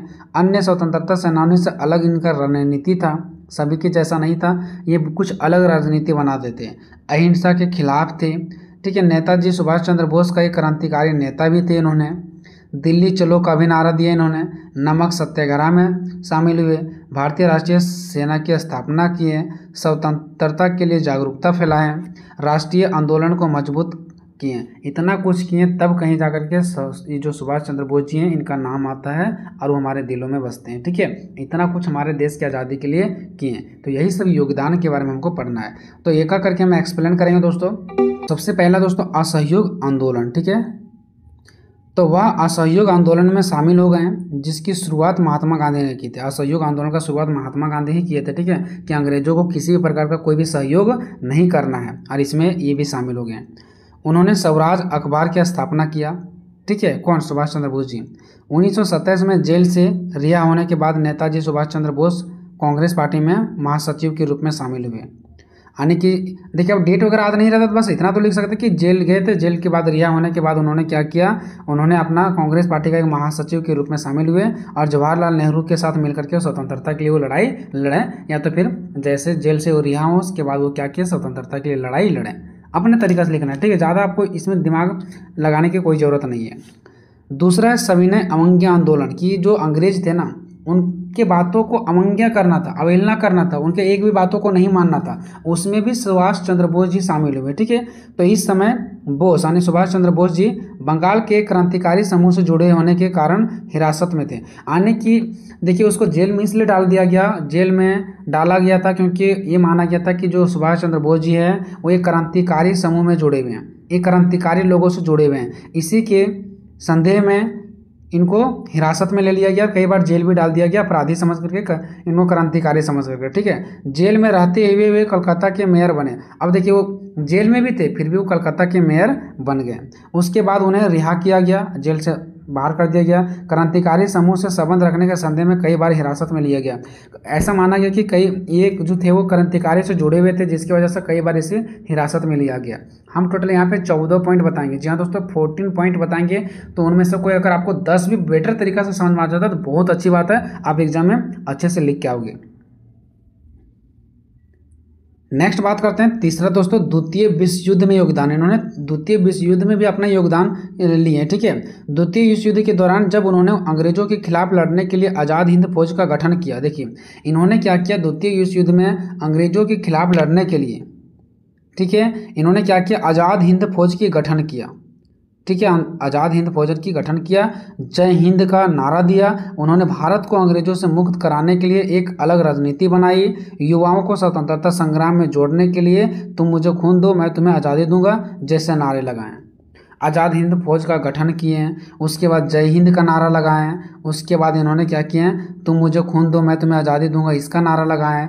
ठीक है, ये सारे चीज़ों को करके जो युवक लोग थे, जो लोग थे, उसको अपने ओर जोड़ने का प्रयास किया ताकि अंग्रेजों से हम लोग लड़ सकें। तो ये द्वितीय विश्व युद्ध का समय चल रहा था उस टाइम। ठीक है, नेक्स्ट आज़ाद हिंद फौज का गठन। अभी मैंने ऊपर देखा ना कि आज़ाद हिंद फौज का गठन किया इन्होंने। तो सुभाष चंद्र बोस ने द्वितीय विश्व युद्ध के दौरान जापान की सहायता से आज़ाद हिंद फौज नामक एक सेना का गठन किया जिसका उद्देश्य अंग्रेजों से भारत को मुक्त करना था। ये जो आज़ाद हिंद फौज है ना, एक फौजी थे, इन्होंने इसका एक गठन किया और इसके अंतर्गत क्या करते थे, लोगों को भर्तियां होते थे और इससे क्या होता था, लड़ाई लड़ते थे अंग्रेजों के खिलाफ। तो आज़ाद हिंद फौज नामक एक सेना का गठन किया गया जिसका उद्देश्य था सिर्फ अंग्रेजों से मुक्त करना। ठीक है, जय हिंद का नारा इन्होंने दिया, जय हिंद का नारा, ताकि लोगों के अंदर गर्व की भावना उत्पन्न हो सके। बोस जी ने यानी सुभाष चंद्र बोस जी ने जय हिंद का नारा दिया जो स्वतंत्रता संग्राम के दौरान एक लोकप्रिय नारा बना और आज भी भारतीय देशभक्ति का प्रतीक है। जय हिंद का नारा जो था ना वो इन्होंने दिया, इससे क्या हुआ, एक लोकप्रिय नारा बना। लोकप्रिय यानी सभी लोगों के लिए ये पसंद आने लगा और सभी लोग देशभक्ति की भावना में लीन हो गए और अंग्रेजों के खिलाफ लड़ाई लड़ने लगे। नेक्स्ट है तुम मुझे खून दो मैं तुम्हें आज़ादी दूंगा। यह उनका एक और प्रसिद्ध नारा था जो स्वतंत्रता संग्राम में युवाओं को प्रेरित करने में सहायता पहुंचाते थे। यानी कि तुम मुझे खून दो मैं तुम्हें आज़ादी दूंगा, इस टाइप से नारा लगा करके सभी युवा में देश के प्रति प्रेम की भावना और अंग्रेजों के प्रति लड़ाई लड़ने की भावना उत्पन्न करते थे। ठीक है, साथ में अन्य स्वतंत्रता सेनानियों से अलग रणनीति। इनका एक और खासियत बात है दोस्तों कि जितने भी स्वतंत्रता सेनानी थे, जितने भी नेता थे ना, उनसे इनका कुछ ना कुछ अलग राजनीति होता था। ठीक है, इनका अलग रणनीति होता था। बोस जी ने अंग्रेजों के खिलाफ लड़ने के लिए एक अलग रणनीति अपनाई जो गांधी जी की अहिंसक राजनीति से अलग थी। गांधी जी भी अहिंसक राजनीति अपनाए थे, लेकिन इनसे जो इनका राजनीतिक था ना वो बिल्कुल अलग था, हट के था। 8वां अहिंसा के खिलाफ। देखिए अब ये अहिंसा के खिलाफ भी थे, जो गांधी जी चला रहे थे अहिंसक, कि हमें किसी पर हिंसा नहीं करना चाहिए, गुस्सा नहीं करना चाहिए, तो ये गांधी जी का कथन था अहिंसा वाला। लेकिन सुभाष चंद्र बोस जी इसको गलत मानते थे कि नहीं, अगर मेरे साथ कोई दुश्मन है तो उसको हम आराम से नहीं समझाएंगे, ठीक है। तो बोस ने अहिंसा को अपना हथियार नहीं माना। गांधी जी के जैसा इन्होंने ये नहीं कहा कि अहिंसा के मार्ग पर हम लोग चल करके जीत सकते हैं। सो इनका ऐसा कहना बिल्कुल गलत था, ये ऐसा चीज़ों को एक्सेप्ट नहीं करते थे। उन्होंने नाजी जर्मनी और सम्राट जापान जैसे तानाशाही शासकों से मदद लेने में कोई हिचकिचाहट नहीं दिखाई। यानी इन्होंने देखिए बिल्कुल अहिंसा के रास्ता को नहीं अपनाया कि अहिंसा के रास्ता को अपनाएंगे और चुपचाप बैठे रहेंगे।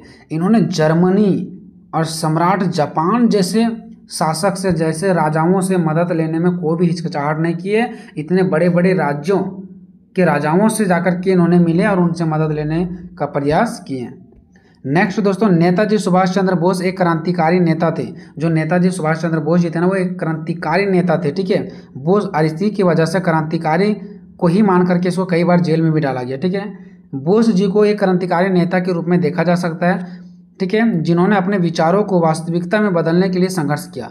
उसके अंदर जो विचार था उसको वास्तविकता में बदलने के लिए, यानी कि उस चीज़ों को दिखाते थे, सिर्फ बोलते नहीं थे, उसको अपने विचार को वास्तविकता सामने लाने का वो प्रयास करते थे।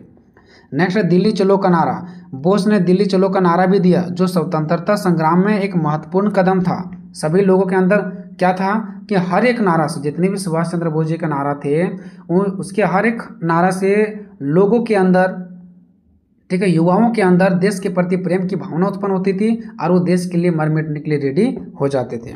नेक्स्ट है नमक सत्याग्रह। जो नमक पर हमारा टैक्स लगाता है, जो नमक सत्याग्रह चल रहा था, उसमें भी इन्होंने साथ क्या किए, भाग लिए। बोस जी 1930 के नमक सत्याग्रह में सक्रिय रूप से भाग लिए और गांधी इरविन समझौता के विरोध किए। और जो गांधी इरविन समझौता किया गया था ना, इसका विरोध किए, ठीक है। चलिए देखिए दोस्तों, 14 पॉइंट बता रहे हैं दोस्तों। ऐसा नहीं कि 14 पॉइंट का 14 पॉइंट आपको आधी रहेगा, उनमें से कोई 10 भी अगर आप लिखते हैं तो बहुत ही बेटर है। और एक चीज़ और बता देते हैं दोस्तों, अब मान लो कि एग्जाम में गए और ई पॉइंट आपको याद नहीं रहा तो आप इसको छोड़ सकते हैं, सीधा 11 दे करके आप ऐसे लिख सकते हैं 1930 के नमक सत्याग्रह में भी सुभाष चंद्र बोस जी ने भाग लिए। बस अगर ऊपर वाला हेडिंग ये याद नहीं रह पाता है तो आप डायरेक्टली नीचे वाला ही लिख सकते हैं, ठीक है। नेक्स्ट, भारतीय राष्ट्रीय सेना की स्थापना। देखिए सुभाष चंद्र बोस जी जो थे वो भारतीय राष्ट्रीय सेना की भी स्थापना किए, है ना। सुभाष चंद्र बोस ने जापान की मदद से, किसकी मदद से, जापान की मदद से INA मतलब भारतीय राष्ट्रीय सेना की स्थापना की, जिसका उद्देश्य ब्रिटिश सेना के खिलाफ लड़ना था। इसका स्थापना क्यों किया गया था, ताकि अंग्रेजों के खिलाफ हम लोग लड़ सकें। नेक्स्ट, स्वतंत्रता के लिए जागरूकता। यानी ये स्वतंत्र होने के लिए लोगों में जागरूकता फैलाते थे, ज्ञान देते थे कि हम कैसे आज़ाद होंगे, कैसे स्वतंत्र होंगे, ठीक है। तो बोस ने भारतीयों में स्वतंत्रता के प्रति जागरूकता बढ़ाई और उन्हें ब्रिटिश शासक के खिलाफ लड़ने के लिए प्रेरित किए। नेक्स्ट और लास्ट पॉइंट है राष्ट्रवादी आंदोलन को मजबूत करना। ये जो आंदोलन चल रहा था ना अंग्रेजों के खिलाफ, वो और उनको मजबूत करते थे। तो बोस के प्रयासों ने राष्ट्रवादी आंदोलन को मजबूत किया और भारतीयों को स्वतंत्रता के लिए एकजुट किया। अब लास्ट में आपको निष्कर्ष लिख देना दोस्तों। निष्कर्ष का मतलब होता है जितना इस क्वेश्चन में आप लोगों ने पढ़ा उसको 4 से 5 लाइन में शॉर्ट्स में आपको बता देना है, ठीक है। कुछ ना कुछ लिख देना, जानो या ना जानो कुछ ना कुछ निष्कर्ष में लिखना है। पेज भी भरेगा और थोड़ा अट्रैक्टिव भी लगेगा, मार्क्स भी मिलेगा। तो नेताजी सुभाष चंद्र बोस के नेतृत्व ने भारत की स्वतंत्रता की लड़ाई में हिंदू, सिख, मुस्लिम और ईसाई जैसे विभिन्न पृष्ठभूमि के भारतीयों को एकजुट करने में एक प्रमुख भूमिका निभाई। मतलब जो सुभाष चंद्र बोस जी का जो नारा था, ठीक है, इनका जो विचार था, इससे हिंदू, मुस्लिम, सिख, ईसाई सारे लोग एक साथ मिलकर के अंग्रेजों के खिलाफ लड़ाई लड़ रहे थे। ये भी एक बहुत बड़ी मायने थी कि हर एक धर्म के लोग यहाँ पे आए हुए थे और अपने देश की आज़ादी के लिए लड़ाई लड़ रहे थे। आज हम नेताजी के उदाहरण और प्रेरणा को एक ऐसे अखंड भारत के निर्माण के लिए देखते हैं, यानी कि ये भारत को तोड़ने की बात नहीं करते थे, अलग अलग जाति धर्म की बात नहीं करते थे, अखंड भारत की, यानी कि भारत जो ना टूटे ऐसे विचार देते थे। जहाँ सभी समुदाय चाहे वे किसी भी धर्म के हो, भारतीय संविधान के तहत समान अधिकारों और अवसरों का आनंद लेते हैं बिना किसी समूह के प्रति पक्षपात के, ठीक है। देखिए इनका ऐसा विचार था ना कि भारतीय संविधान में जो समान अधिकार है वो सबको प्राप्त हो, सभी इनका आनंद ले, किसी के साथ एक तरफा पक्षपात ना हो, ये ऐसा इनका विचार था, ठीक है दोस्तों, तो ये आपको लिखना है दोस्तों। वीडियो कैसा लगा। नेक्स्ट क्वेश्चन, क्रांतिकारी आंदोलन के विकास का मूल्यांकन करें। जी हाँ दोस्तों, हर क्वेश्चन की जैसा आज भी हम लोग क्या देखने वाले हैं, ट्रिक के साथ देखने वाले हैं। ठीक है, क्वेश्चन हमारा क्या, पहले क्वेश्चन देख लेते हैं। क्रांतिकारी आंदोलन के विकास का मूल्यांकन करें या तो फिर आतंकवादी आंदोलन पर एक निबंध लिखें। चाहे क्रांतिकारी आंदोलन दे दे या आतंकवादी आंदोलन दे दे, ठीक है, दोनों हमारा क्या सेम ही है। देखिए इसके विकास कैसे होता है। सबसे पहले बात करते हैं क्रांतिकारी आंदोलन आया कैसे। देखिए सबसे पहला आया उदारवादी, जिसको नरम दल बोलते हैं। उसके बाद उग्रवादी, जिसको गरम दल बोलते हैं। गांधीवादी, जिसको जो गांधी जी से प्रेरित थे। ठीक है, ये 1885 से 1905 तक चला, 1905 से 1919 तक चला, और ये 1919 से 1947 तक चला। ठीक है, अब देखिए ये जो है ना उदारवादी नरम दल वाले लोग, ये जो दल वाले लोग हैं, इसका जो शासन काल है वो 1885 से 1905 तक चला। आप सभी को पता है कि हमारा देश में अंग्रेज लोग गुलाम बनाए थे, जो ब्रिटिश लोग आए थे और हमारे देश पे अपना हुक्म चला रहे थे। ठीक है, तो भारत के लोग आराम से उन लोगों से इज्जत भाव से शांतिपूर्ण तरीका से आज़ादी की लड़ाई लड़े। ठीक है, और बोलते रहे कि हमें छोड़ दो, तुम लोग चले जाओ चले जाओ, मतलब शांतिपूर्ण तरीका से लड़ाई लड़ा गया। उसी को बोला गया उग्रवादी, जिसको नरम दल, नरम से पता चल रहा है बिल्कुल शांत स्वभाव से लड़ाई लड़ना। ठीक है, और ये 1885 से 1905 तक शांत स्वभाव से लड़ाई लड़ा गया था ब्रिटिशों के प्रति। ठीक है, कि तुम लोग ब्रिटिश लोग यहाँ से चले जाओ।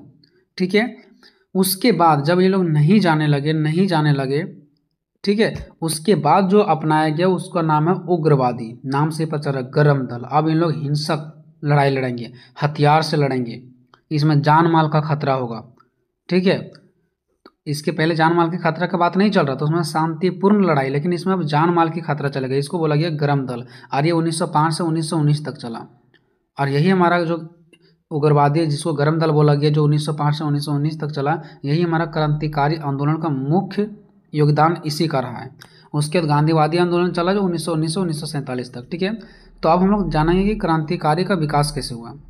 क्रांतिकारी जो हमारा आंदोलन है, इसका विकास हुआ है सबसे ज़्यादा उग्रवादी गरम दल वालों में। ठीक है, अब देखेंगे क्रांतिकारी का विकास कैसे होता है। सबसे पहले महाराष्ट्र से होता है, और इसका दूसरा विकास का रीजन है बंगाल का विभाजन, क्योंकि आप सभी को पता है कि ब्रिटिश सरकार ने बंगाल का विभाजन कर दिया। ये भी इसका विकास में कारण बन गया।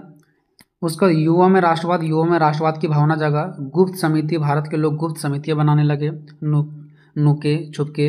ठीक है, और अंग्रेजों पर धावा बोलने लगे। मतलब अलग से कहीं चुपके चोरी क्या करते थे, समिति बनाते थे भारत के लोग, और डायरेक्टली जाकर के अंग्रेजों पर क्या करते थे, हमला करते थे। बाल गंगाधर जी, ये इन्होंने भी बहुत ज़्यादा भूमिका निभाई इस आंदोलन में। नेक्स्ट, विदेशी घटना। विदेश की भी बहुत सारा ऐसा घटना है बाहरी देशों का, जो भारत पर बहुत ही ज़्यादा प्रभाव डाला, जिसकी वजह से ये आंदोलन स्टार्ट हो गया। नेक्स्ट, दमनकारी नीति। अंग्रेज लोग जो ब्रिटिश से थे वो क्या कर रहे थे, यहाँ पे दमनकारी नीति अपना रहे थे। जो ब्रिटिशों थे वो क्या कर रहे थे, यहाँ पे दमनकारी का नीति अपना रहे थे। नेक्स्ट, विदेश में अभद्र व्यवहार। भारतीयों के साथ विदेश में अभद्र व्यवहार किया जाता था, यानी काले का सिंबल दिया जाता था कि तुम लोग काले हो, अलग रहो। ठीक है, चलिए अब हम लोग आते हैं मेन पॉइंट की ओर। ठीक है, क्वेश्चन क्या है, क्रांतिकारी आंदोलन या तो फिर आतंकवादी आंदोलन। ठीक है, सबसे पहले परिचय जानेंगे दोस्तों। देखिए क्रांतिकारी आंदोलन भारतीय स्वतंत्रता संग्राम का एक महत्वपूर्ण हिस्सा था। ठीक है, यानी जो क्रांतिकारी आंदोलन जो हुआ ना, इसी टाइम जो रफ्तार पकड़ा, सो एकदम स्वतंत्रता संग्राम, जब तक हमारा देश आज़ाद नहीं हुआ तब तक ये चलता रहा, जिसका उद्देश्य था भारत को ब्रिटिश शासन से मुक्त करना। यानी भारत को ब्रिटिश, जो भारत में ब्रिटिश लोग आए थे उसको वहीं पर वापस भेज देना, है ना। भारत को ब्रिटिश शासक से क्या कर देना, मुक्त करा देना, ब्रिटिशों को वहीं पर भेज देना, अपना ही देश भेज देना, जो हमारे ऊपर वो शासन कर रहे थे। इस आंदोलन के पीछे का मुख्य विचार यह था कि ब्रिटिश शासन को केवल हिंसक साधनों से ही समाप्त किया जा सकता है। जब इन लोगों ने देखा नरम दल होकर के कि शांति से हम उन लोगों से लड़ाई लड़ रहे हैं, तो वो लोग क्या कर रहे हैं, हमारे देश को छोड़ने के लिए तैयार नहीं है। अब इन लोगों को लगा कि अब हम लोगों को हिंसक साधनों का ही प्रयोग करना पड़ेगा, यानी गरम दल। ठीक है, क्रांतिकारी आंदोलन का उदय अचानक नहीं हुआ। अगर आप सोच रहे होंगे कि इस क्रांतिकारी आंदोलन का उदय अचानक हुआ, तो ऐसा नहीं हुआ। ये धीरे धीरे रफ्तार पकड़ के रखे थे। कब से, 1857 से ही, ये विद्रोह के बाद से ही लगातार ये बढ़ता रहा। ठीक है, ऐसा नहीं कि अचानक आ गया, लेकिन अंग्रेजों द्वारा इसे दबा दिया जाता था। 1857 से ही ये विद्रोह चल रहा था, लेकिन वो उधर नरम दल था, क्योंकि अंग्रेज दबा दिया जाता था। ठीक है, अंग्रेज के द्वारा इसको दबा दिया जाता था। देखिए उग्रवादी नेताओं ने, उग्रवादी वो कौन थे, जो बिल्कुल नरम दल से चल रहे थे, ठीक है। उग्रवादी नेताओं द्वारा अपनाए गए शांतिपूर्ण तरीके, उग्रवादी वाले क्या नरम दल अपनाते थे, यानी शांतिपूर्ण तरीका से अपनाते थे, ब्रिटिश सरकार से अपनी मांगों मनवाने में प्रभावी नहीं रहे। यानी जो उग्रवादी नेता थे वो शांतिपूर्ण तरीका से ब्रिटिश सरकार से अपनी मांग कर रहे थे, लेकिन इनकी बातों तो नहीं सुना गया। परिणाम स्वरूप क्या हुआ, देखिए अनेक राजनीतिक रूप से जागरूक लोग निराश और हताश हो गए। अब लोग क्या हो गया, निराश हो गए और हताश हो गए। उसके बाद देखिए क्या हुआ, अब आता है अंतिम रूप। 19वीं सदी के अंत में लोगों में यह भावना प्रबल हो गई कि अंग्रेजों को लोकप्रिय मांगों स्वीकार करने के लिए मजबूर करने हेतु अधिक क्रांतिकारी राजनीतिक कार्रवाई की आवश्यकता है। यानी कि उन लोगों को अब ऐसा एहसास हो गया कि भाई हमारे बात वैसे मानने वाले नहीं हैं, अब इसके लिए हम लोगों को क्रांतिकारी राजनीति की कार्रवाई करनी पड़ेगी। यानी कि एक हमारा क्रांतिकारी आंदोलन का स्टार्ट करना पड़ेगा। अब हो जाता है क्रांतिकारी आंदोलन स्टार्ट। अब इसका विकास कैसे होता है, देखिए इसका विकास का निम्नलिखित कारण है। ये पहला महाराष्ट्र से शुरू होता है। बंगाल विभाजन, युवा में राष्ट्रवाद, गुप्त समिति का स्थापना, शांतिपूर्ण रास्ता ना छोड़ना, ठीक है, शांतिपूर्ण रास्ता वो नहीं छोड़ रहे हैं गांधी जी, सॉरी ये अंग्रेज जो लोग आए थे, ब्रिटिश लोग, वो शांतिपूर्ण तरीका को बिल्कुल मान ही नहीं रहे थे। बाल गंगाधर तिलक जो जी थे, इन्होंने भी क्या दिया, बहुत ही बड़ा योगदान दिया। नेक्स्ट है विदेशों घटनाओं का प्रभाव, जो विदेशों का घटना का बहुत ज़्यादा प्रभाव पड़ा। ब्रिटिश सरकार की जो दमनकारी नीति थे, भारतीयों के साथ विदेश में अभद्र व्यवहार जो किया जाता था। एक एक करके देखते हैं। महाराष्ट्र से शुरुआत, यह आंदोलन की शुरुआत सबसे पहले महाराष्ट्र से हुआ। इसके बाद यह आंदोलन धीरे धीरे पूरे देश के हर एक हिस्से में फैलने लगा, ठीक है। नेक्स्ट हम देखते हैं बंगाल का विभाजन। बंगाल का विभाजन का मुख्य जो प्रभाव पड़ा है वो क्रांतिकारी आंदोलन पर पड़ा है, ठीक है, क्योंकि उसी समय से धीरे धीरे रफ्तार पकड़ते गया और एक क्रांतिकारी आंदोलन हो गया। बंगाल का विभाजन 1905 में हुआ था। इस विभाजन के कारण भारतीयों को असंतोष की भावना की सामना करना पड़ा था। भारतीयों में असंतोष की भावना उत्पन्न हुआ था क्योंकि बंगाल का विभाजन दो भागों में बांट दिया गया था, हिंदू और मुस्लिम में, जिसे स्वदेशी आंदोलन के नाम से भी जाना जाता है। इन लोगों ने स्वदेशी आंदोलन भी चलाया था उस टाइम कि बाहर की वस्तु को एक भी नहीं खरीदेंगे। अब हम लोग के अंदर गुस्सा आ गया, हम लोग अपने ही देशों की वस्तु को खरीदेंगे। इससे क्या होगा कि बाहर के जो ब्रिटिश के लोग आए थे ना, वो यहाँ से चले जाएंगे। यहीं से क्रांतिकारी आंदोलन का भी रफ्तार धीरे धीरे पकड़ते हुए चला जा रहा था। नेक्स्ट है युवाओं में राष्ट्रवाद। अब युवाओं में राष्ट्रवाद की भावना भी तो उत्पन्न हो रही थी ना, ऐसा थोड़ी ना है कि इन लोग आराम से सोए हुए थे। देशवासियों में राष्ट्रवाद की भावना को बढ़ाने में सबसे महत्वपूर्ण कारक ब्रिटिश सरकार द्वारा भारतीयों पर कर रहे शोषण था। यानी युवा में राष्ट्रवाद की भावना क्यों जगा, क्योंकि ब्रिटिश क्या कर रहे थे, ब्रिटिश सरकार यहाँ के लोगों के ऊपर अत्याचार कर रहे थे। ब्रिटिशों ने कोई भी कसर नहीं छोड़ा यहाँ पे शोषण करने के लिए। नेक्स्ट हमारा गुप्त समितियां की स्थापना। भारत के लोग गुप्त समिति बनाते थे, चुपके चोरी समिति, है ना। तो भारत के युवाओं ने गुप्त समितियां बनाई और अंग्रेजों के सभी अधिकारियों की हत्या करने का योजना बना लिया चुपके चोरी से, ठीक है, ताकि अंग्रेज लोग हमसे डर कर चले जाए यहाँ से। नेक्स्ट है शांतिपूर्ण रास्ता ना छोड़ना। देखिए अंग्रेजों ने भारतीयों के लिए कोई भी शांतिपूर्ण रास्ता नहीं छोड़ा, मजबूरन क्रांतिकारी आंदोलन का शुरुआत करना पड़ा भारत के लोगों के पास, है ना, क्योंकि भारत के लोगों के पास कोई ऑप्शन ही नहीं था। जब शांतिपूर्ण रास्ता नहीं छोड़े अंग्रेज लोग, तो इन्होंने क्या किया, भारत के लोग क्रांतिकारी आंदोलन छेड़ दिए। नेक्स्ट है बाल गंगाधर तिलक। देखिए इस आंदोलन का शुरुआत मुख्य रूप से बाल गंगाधर तिलक को जाता है, ठीक है। इन्होंने ही भारतीयों को लोगों को संगठित किया और इस आंदोलन के लिए प्रेरित किया लोगों को। नेक्स्ट है विदेशी घटनाओं का प्रभाव। क्रांतिकारी आंदोलन के उदय में विदेशी घटनाओं का भी बहुत ज़्यादा महत्वपूर्ण भूमिका रहा, यानी अलग अलग देशों का भी बहुत ज़्यादा भूमिका रहा इसमें, ठीक है। नेक्स्ट है अलग अलग देशों का नहीं बल्कि अलग अलग देशों में जो घटनाएं हो रही थी ना, उसका भी प्रभाव कहीं ना कहीं भारत में बढ़ रहा था। नेक्स्ट है ब्रिटिश सरकार की दमनकारी नीति। देखिए यहाँ पे क्या है, जुझारू और क्रांतिकारी राजनीति के उदय में ब्रिटिश सरकार की दमनकारी नीति ने भी बहुत ही ज़्यादा महत्वपूर्ण भूमिका निभाई। यानी जो ब्रिटिश सरकार भारत के ऊपर क्या कर रहे थे, दमनकारी नीति अपना रहे थे, जिसमें सिर्फ भारत को एक भी फायदा नहीं होता था, ब्रिटिश सरकार को ही फायदा होता था। उल्टा यहाँ के लोगों के साथ अत्याचार किया जाता था। ये जो सरकार की दमनकारी नीति थी ना, इसके वजह से भी लोग परेशान होकर के क्रांतिकारी आंदोलन छेड़ने पर मजबूर हो जाते हैं। नेक्स्ट है भारतीयों के साथ विदेशों में अभद्र व्यवहार। यानी भारत के लोगों के साथ विदेश में भी, यानी दूसरे देश में भी अभद्र व्यवहार किया जा रहा है, काले गोरे को लेकर के, है ना। विदेशों में भी भारतीयों के साथ अभद्र एवं अन्यायपूर्ण व्यवहार किया जाना। अंग्रेजों भारतीयों को काला आदमी समझते थे। जो अंग्रेज थे वो भारतीयों को कैसा आदमी समझते थे, काला आदमी समझते थे, एवं उससे क्या करते थे, घृणा की दृष्टि से देखने का काम करते थे। चलिए अब हम लोग देखते हैं कि क्रांतिकारी आंदोलन तो हुआ लेकिन ये असफल हो गया, मतलब इसमें लोगों को सफलता नहीं मिला। हाँ, इससे ये हुआ कि अंग्रेजों का नींव हिला, अंग्रेजों के अंदर डर की भावना पैदा हुआ, लेकिन ये सफल नहीं हो पाया। क्यों नहीं हो पाया? देखिए, क्रांतिकारियों का कोई केंद्रीय संगठन नहीं था। केंद्रीय संगठन मतलब जहाँ पे इन लोग बात विचार कर सकते थे, क्या करना है नहीं करना है, मतलब इन लोग इकट्ठा होने का कोई ये नहीं था, जिसके कारण विभिन्न प्रांतों के क्रांतिकारी नेताओं में परस्पर सहयोग और समन्वय नहीं था। जैसे हम लोग होता है ना कि ये 5 गांव से हम लोग यहाँ पे बैठेंगे, एक हम लोग का केंद्र संगठन होगा, लेकिन वहाँ पे कोई केंद्र संगठन नहीं था। जैसे जिस प्रकार से लोगों के बीच एकता की भावना नहीं उत्पन्न हो पाती थी, क्रांतिकारी आंदोलन लोकप्रिय नहीं बन सका, यानी ये सभी लोगों तक नहीं पहुंच पाए, सभी लोग इसमें भाग नहीं लिए। क्यों? क्योंकि यह केवल मध्यम वर्ग के शिक्षित नवयुवकों तक ही सीमित रहा। जो अशिक्षित थे, जो अनपढ़ थे, वो इसमें नहीं शामिल हुए थे।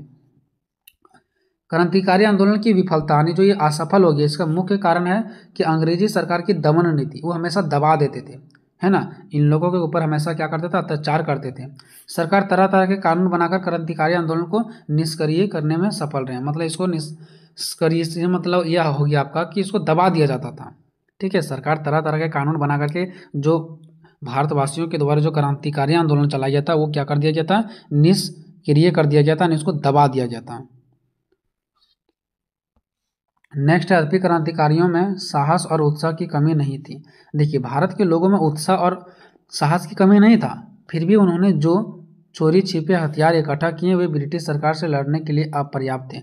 मतलब इन लोगों के अंदर साहस बहुत ज़्यादा था, फिर भी जो भी चीज़ों का उपयोग किया ना इन्होंने, जो भी हथियार का प्रयोग किया ना, वो अंग्रेजों के सामने फीका पड़ जा रहा था।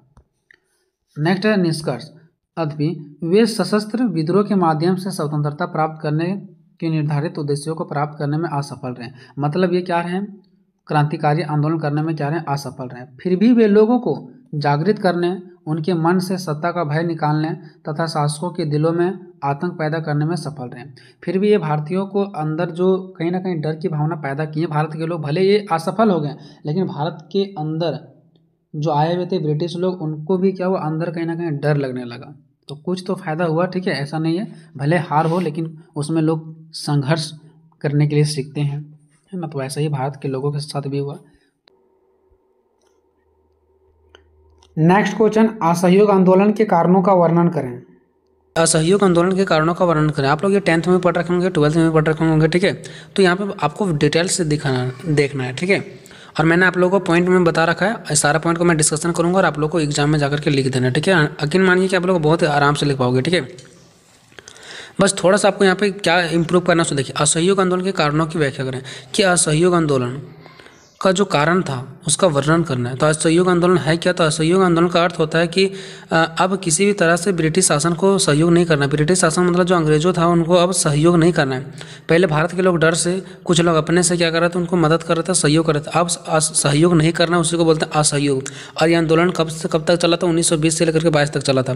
तो आपको लिखना असहयोग आंदोलन 1920 से 22 तक चला था। और इसका अर्थ यह था कि अब भारत लोगों को किसी भी प्रकार से ब्रिटिश शासन का मदद नहीं करेंगे, सहयोग नहीं करेंगे, ठीक है। अब यहाँ पे बोल रहा है असहयोग आंदोलन के कारण, तो हम यहाँ पे डिस्कस करेंगे कि असहयोग आंदोलन के निम्नलिखित कारण थे जो इस प्रकार से। असहयोग आंदोलन का जो मेन कारण था वो ये था जलियांवाला बाग हत्याकांड। क्यों? आपको पता है 13 अप्रैल 1919 को हुआ था जलियांवाला बाग हत्याकांड। उसमें से क्या हुआ था? एक बाउंड्री था, वहाँ पे सारे लोग, भारत के लोग बैठे हुए थे और ब्रिटिश शासन ने क्या कर दिया था? वहाँ पे गोले चला दिए थे, जिसमें से बहुत सारे लोग मर गए थे। उसके बाद सारे लोगों ने ठान लिया कि मुझे अंग्रेजों को मदद नहीं करना, अंग्रेजों के खिलाफ लड़ाई लड़ना, ठीक है। तो मेन कारण यहाँ पे ये था। और भी बहुत सारे कारण था, तो आप लोग यहाँ पे देख सकते हैं, ठीक है। मैंने सारा एक करके बता रहा हूँ, आप लोगों को रटने की जरूरत नहीं है। देखिए, पहला है रॉलेट एक्ट।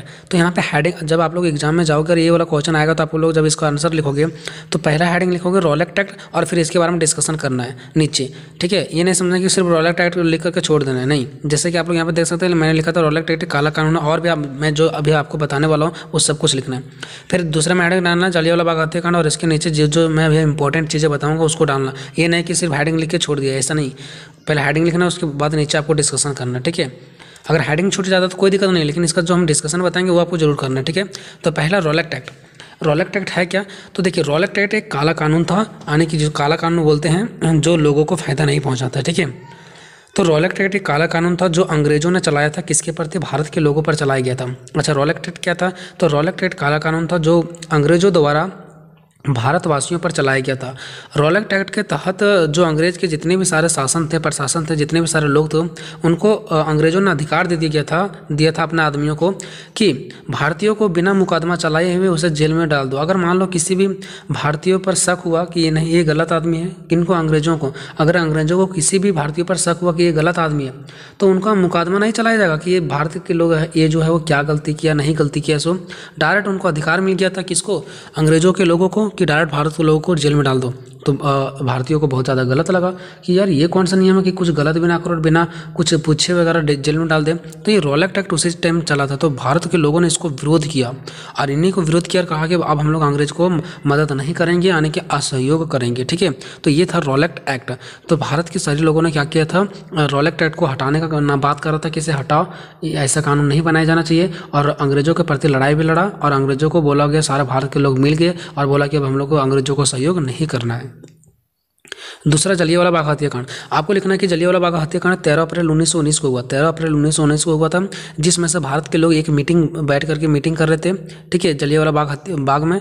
और वहाँ से किसी न किसी कारण से किसको पता चल गया, अंग्रेजों को पता चल गया। तो अंग्रेजों ने सोचा कि शायद सारे लोग मीटिंग कर रहे हैं हम लोग को मारने के लिए, यानी कि अंग्रेजों ने सोचा कि भारत के लोग इसलिए मीटिंग कर रहे हैं कि हम लोग को मारेंगे। इसलिए अंग्रेजों ने क्या किया, अपना सैनिकों को धड़ाधड़, अपने बहुत सारे सैनिकों को वहाँ पे जलियांवाला बाग जहाँ पे बैठे थे भारत के लोग, वहाँ पे भेज दिया और अंधाधुंध गोलियां चला दिया। और वहाँ पे बाउंड्री था, लोग भाग भी नहीं सकते थे, वहाँ पे कुआं था, कुछ लोग कुआं में गिर गए, ठीक है, और अंधाधुंध गोलियां चला दी गई, जिसके कारण से महात्मा गांधी और इनको जितने भी सारे लोग थे, जब सभी को पता चला तो सारे लोग मतलब बहुत ज़्यादा गुस्सा उत्पन्न होने लगा और बहुत सारे लोग मार भी गए थे। अब उस लोगों ने क्या बोला कि अब हम लोग रुकेंगे नहीं, और भी जो जितने सारे लोग थे सब एकता हो गया और बोला कि अब हम लोग क्या करेंगे, अंग्रेजों के प्रति लड़ाई लड़ेंगे। तो ये जलियांवाला बाग हत्याकांड भी बहुत ज़्यादा इंपॉर्टेंट था, ठीक है, किस लिए, तो हमारे ये आने के असहयोग आंदोलन के लिए, यानी कि अंग्रेजों को सहयोग नहीं करने के लिए। तीसरा, खिलाफत आंदोलन। खिलाफत आंदोलन भी बहुत ज़्यादा इंपॉर्टेंट है, क्यों, क्योंकि खिलाफत आंदोलन है जो मुस्लिमों द्वारा चलाया गया था। आपको पता है कि शुरुआत से ही मुस्लिम और हिंदू चलती आ रहा है, तो अंग्रेजों के प्रति भारत के लोग, हिंदुओं तो लड़ ही रहे थे और मुस्लिम भी लड़ रहे थे। खिलाफत आंदोलन जो थे वो मुस्लिम लड़ रहे थे, किसके प्रति, अंग्रेजों के प्रति, ठीक है। तो इधर से मुस्लिम तो लड़ ही रहे थे अंग्रेजों से, और इधर से कौन लड़ रहे थे, भारत के लोग भी अंग्रेजों से लड़ रहे थे। इस सिचुएशन में दोनों अंग्रेजों से लड़ रहे थे, कौन, हिंदू और मुस्लिम। अब हिंदू और मुस्लिमों ने सोचा कि अगर हम लोग एक साथ हो जाएंगे तो अंग्रेजों को आराम से हरा सकते हैं। तो कहीं ना कहीं खिलाफत आंदोलन जो मुस्लिमों का आंदोलन था, उसी की वजह से भारत के हिंदू और मुस्लिम एक साथ हो गया और अंग्रेजों का नींव हिला दिया। अंग्रेजों को भगाने में एक अहम भूमिका निभाया और अंग्रेजों को बोला गया कि अब हम लोग साथ नहीं देंगे, और हिंदू और मुस्लिम मिल गया। तो कहीं ना कहीं अंग्रेज के लोग जो थे वो डर गए, ठीक है। चौथा रीजन देना, अकाल और प्लेग। अब उसी कारण से क्या होता है, इतना ज़्यादा लड़ाई वगैरह चला था, प्लस में सूखा पड़ गया था, जिसकी वजह से फसल उत्पन्न नहीं हो पा रहा था, ठीक है। और फसल जब उत्पन्न नहीं हो पा रहा था तो वहाँ पे सूखा पड़ गया था, अकाल पड़ गया था, और उस सिचुएशन में भी भारत के लोग पर कर बढ़ा दिया गया था, ठीक है। और अंग्रेजों इस पर शोषण कर रहा था, और भारत के लोग पास खाने का व्यवस्था नहीं हो रहा था। तो कहीं ना कहीं जो सूखा हो गया था ना, तो अंग्रेज को लोग तड़पने लगेंगे। इन लोग के पास कुछ पैसा नहीं होता था कर देने के लिए, अंग्रेजों को देने के लिए कुछ पैसा नहीं होता था, फिर भी इनका फसल बर्बाद हो जाता था। इनको सुनने वाला कोई नहीं होता था, ना सरकार होता था, ना कोई इसको मदद करता था। तो इन लोगों के पास गुस्सा उत्पन्न हुआ और इन लोग भी क्या किया कि सरकार को हम लोग को मदद नहीं करना है, यानी कि अंग्रेजों को मदद नहीं करना है, ठीक है, क्योंकि इन लोग सूखा से अपने आप में बहुत ज़्यादा परेशान थे। नेक्स्ट, विदेशी घटनाओं की प्रतिक्रिया। अब देखिए, ऐसा नहीं कि उस टाइम भारत में ही सिर्फ लड़ाई चल रहा था, विदेश यानी कि अलग अलग देशों में, हमारे देश से बाहर भी लड़ाई चल रहा था। तो वहाँ की लड़ाइयों को देख करके भारत के लोगों ने भी बहुत कुछ सीखा कि देखिए जो बाहर के लोग हैं, यानी बाहर के देश हैं, वहाँ पर लड़ाइयाँ लड़ करके किया गया है कि बहुत सारे देश ने छुटकारा पाया अंग्रेजों से और भी दूसरे लोगों से। तो हम लोग भी यहाँ पर लड़ करके छुटकारा पा सकते हैं, ठीक है। तो यहाँ पे विदेश घटनाओं की प्रतिक्रिया, यानी कि विदेश से देख करके, सीख करके भारत के लोगों ने भी बहुत कुछ क्या किया, बहुत कुछ सीखा। और उसी की वजह से भारत के लोगों ने अंग्रेजों को सहयोग करने का मन बैठा लिया कि हम लोग को सहयोग नहीं करना है। तो विदेश, अलग अलग देशों से भी बहुत सारे इन लोगों का सीख मिला। उसका छठा, स्वराज की प्राप्ति करना। स्वराज मीन्स हमारा जो देश है उसका प्राप्ति करना, क्योंकि हमको पता है कि उस टाइम अंग्रेजों का शासन चल रहा था, यानी कि उस टाइम भारत था अंग्रेजों का। तो इन लोग अपना देश को अपना चाह रहे थे और अपना सरकार बनाना चाह रहे थे और अपना मर्जी से काम करना चाह रहे थे, लेकिन उस टाइम तो अंग्रेज कर रहे थे। तो इन लोग का एक और मन में बैठ गया था कि अब हम लोग को अंग्रेजों को हटाना और अपना देश का प्राप्ति खुद से करना और अपना सरकार खुद से बनाएंगे। तो इसीलिए बोल रहा था कि अब अंग्रेजों को हटाएंगे और इनका सहयोग नहीं करेंगे, ठीक है। सातवां, प्रथम विश्व युद्ध के बाद आर्थिक संकट। अब देखिए उसी टाइम आपको पता है कि उसी टाइम जो प्रथम विश्व युद्ध हुआ था, ठीक है, तो प्रथम विश्व युद्ध हुआ था तो आपको पता है कि जब भी विश्व युद्ध होता है तो कहीं ना कहीं कोई भी देश में अगर ऐसा युद्ध होता है तो उसका आर्थिक संकट होता है। आर्थिक मतलब पैसों में बहुत ज़्यादा संकट होता है, क्योंकि पैसा बहुत ज़्यादा खर्चा होता है। तो पैसा बहुत ज़्यादा खर्चा हो चुका था। अब यहाँ के जो लोग थे, भारतीय लोग परेशान हो चुके थे। अब इनके फसल भी बर्बाद हो गए थे, तो इनके कहीं ना कहीं बहुत ज़्यादा मुसीबत बढ़ती हुई जा रहा था, ठीक है। और इधर से प्रथम विश्व युद्ध था, उसमें भी बहुत ज़्यादा पैसों का खर्चा हो चुका था। तो इन लोग बहुत ज़्यादा बेबस परेशान हो गए, इसलिए इन लोगों ने मन ठान लिया कि हम लोगों को अंग्रेजों को मदद नहीं करना है, ठीक है। तो ये पॉइंट आपको लिख लेना दोस्तों। तो मैंने बहुत ही छोटा वीडियो में 8 मिनट की वीडियो में मैंने आपको बहुत ज़्यादा डीपली में मैंने बता दिया है, ठीक है। और समय बहुत कम है, जितना भी हेल्प हो सकता है मैं कर रहा हूँ आप लोगों को, ठीक है। और अगर आप लोग मेरा सपोर्ट करना चाहते हैं, चैनल को सब्सक्राइब करके दोस्तों में शेयर कर दो, वीडियो को लाइक कर दो दोस्तों। मिलते एंड नेक्स्ट और लास्ट क्वेश्चन है आपका, उन कारणों का वर्णन करें जिसके कारण भारतीय राष्ट्रीय कांग्रेस का जन्म हुआ। मैं आप लोगों को हेल्प करता रहूँगा जितना भी क्वेश्चन हमसे हो सकता है, ठीक है। और मैंने ज़्यादा तो लिखने का प्रयास नहीं किया, लेकिन सारा पॉइंट बता दिए। अब आप लोग ये नहीं सोचा कि इसका आंसर इतना ही छोटा है, नहीं। यहाँ पे पॉइंट 1 में आप लोग को मैं बताऊंगा कि कैसे कैसे आंसर डालना, सब कुछ बताऊंगा। पहले आप वीडियो को पूरा कंप्लीट देखें, ठीक है, और चैनल को सब्सक्राइब कर दे इसी प्रकार का वीडियो पाने के लिए, ठीक है। आखिर क्या है कि उन कारणों का वर्णन करें जिनके कारण भारतीय राष्ट्रीय कांग्रेस का जन्म हुआ। हमको पता है कि अभी भी भारतीय राष्ट्रीय कांग्रेस का स्थापना हुआ है, और ये कब हुआ था, इसका रीजन क्या था, भारतीय राष्ट्रीय कांग्रेस का जन्म क्यों हुआ था। या तो यही क्वेश्चन दूसरा टाइप से ऐसे भी आ सकता है कि भारतीय राष्ट्रीय कांग्रेस का उदय का कारण बताएं, ठीक है। तो दोनों में से कोई भी क्वेश्चन आता आंसर यही डालना है। तो सबसे पहले ये समझेंगे भारतीय राष्ट्रीय कांग्रेस का उदय सन 1885 ईस्वी में हुआ था। और कांग्रेस का उद्देश्य क्या था, जब भारतीय राष्ट्रीय कांग्रेस को बनाया जा रहा था तो उस टाइम इसका उद्देश्य क्या था, तो इसका उद्देश्य था कि बिना किसी भेदभाव के भारत के लोगों के प्रतिनिधित्व करना। मतलब भारत के लोगों को साथ सहयोगी करना, भारत के लोगों के साथ भेदभाव नहीं करना, एकता मिला करके चलना, एक जैसे बोलते हैं ना दोस्त के रूप में, मतलब एक फ्रेंडशिप बना करके चलना, सभी लोगों को साथ मिल करके चलना, ठीक है, और अंग्रेजों को विरोध करना, ठीक है। ये था उनका उद्देश्य था राष्ट्रीय कांग्रेस का। भले अभी कुछ और हो चुका है, ठीक है, लेकिन राष्ट्रीय कांग्रेस जिस टाइम इनका उदय हुआ था उस टाइम इसका लक्ष्य यही था कि सभी लोगों के साथ भेदभाव दूर कर दिया जाए और सभी लोगों को साथ मिला करके रखा जाए, ठीक है। अब यहाँ पे इसका रीजन बताना है कि भारतीय राष्ट्रीय कांग्रेस का उदय क्यों हुआ, जन्म कैसे हुआ, क्या क्या कारण रहे होंगे। तो लोगों को लगा कि हाँ नहीं, भारतीय राष्ट्रीय कांग्रेस का जन्म कर दिया जाना चाहिए, ऐसा क्या रीजन रहा होगा। तो पहला कारण है कि राष्ट्रीय आंदोलन का विकास। देखिए आप सभी को पता होगा कि जब हमारा देश आज़ाद नहीं हुआ था तो बहुत तरह तरह का क्या हुआ था, आंदोलन हुआ था। जैसे सविनय अवज्ञा आंदोलन, जलियांवाला बाग हत्याकांड, असहयोग आंदोलन, बहुत सारे आंदोलन किया गया था। अब जब सारा आंदोलन किया जा रहा था तो लोगों को लगा कि आंदोलन तो हम कर रहे हैं, लेकिन हम लोग के बीच में एकता नहीं है। अगर कोई एक संस्था होता, जैसे हम लोग के बीच में समाज होता, कहा जाता है कि सभी लोगों को बैठा करना इतना डेट को, तो सारे लोग बैठ जाते हैं। लेकिन वही अगर समाज में एक संस्था नहीं होता तो क्या सारे लोग एक साथ बैठ सकते थे? नहीं बैठ सकते थे। कोई आता, कोई अपना मर्जी से नहीं आता, लेकिन समाज में एक डर होता है कि नहीं हमको जाना है, ठीक है। तो इसी प्रकार से सारा आंदोलन किया जा रहा था। तो लोगों को लगा कि हम लोग का संस्था होना चाहिए जिससे हम लोग एक साथ मिल करके रहें और कोई भी नियम तो फिर कोई भी फैसला पर बहुत जल्द से जल्द हम लोग फैसला ले सकें। नहीं तो अगर संस्था नहीं रहेगा तो कोई कहीं और रहेगा, कोई कुछ रहेगा और कोई कुछ करेगा, ठीक है। तो राष्ट्रीय आंदोलन, जितने सारे राष्ट्रीय आंदोलन हुआ तो सारे लोगों को लगा कि हम लोग को साथ एक साथ मिल करके रहना चाहिए। और ये तभी पॉसिबल है हम लोगों को अंग्रेजों के प्रति आंदोलन करना जब हम लोग क्या करें, मतलब एक हम लोग संस्था बनाए। और तभी इसका जरूरत पड़ा था, किसका, राष्ट्रीय कांग्रेस का जन्म हुआ था। राष्ट्रीय कांग्रेस का उद्देश्य उस टाइम ये था कि हम लोग सबको मिल करके रहेंगे और जितने भी आंदोलन होगा, आंदोलन में भारत के हर एक नागरिक क्या करेंगे, उसमें अपना योगदान देंगे, उसमें अपना क्या करेंगे, लड़ाई लड़ेंगे, ठीक है। उसका दूसरा कारण क्या है, आखिर दूसरा कारण क्या हो सकता है जो राष्ट्रीय कांग्रेस का जन्म दिया? तो 1857 की क्रांति का हार होना। आप सभी को पता है कि जब भारत 1857 की क्रांति लड़ रहा था उस टाइम भारत में क्या हो गया, हार हो गया, भारत के लोग हार गए। तो जब भारत के लोग हार गया ना, तो कहा जाता है कि जब हारते हैं ना तो जोश और भी बढ़ जाता है, ठीक है।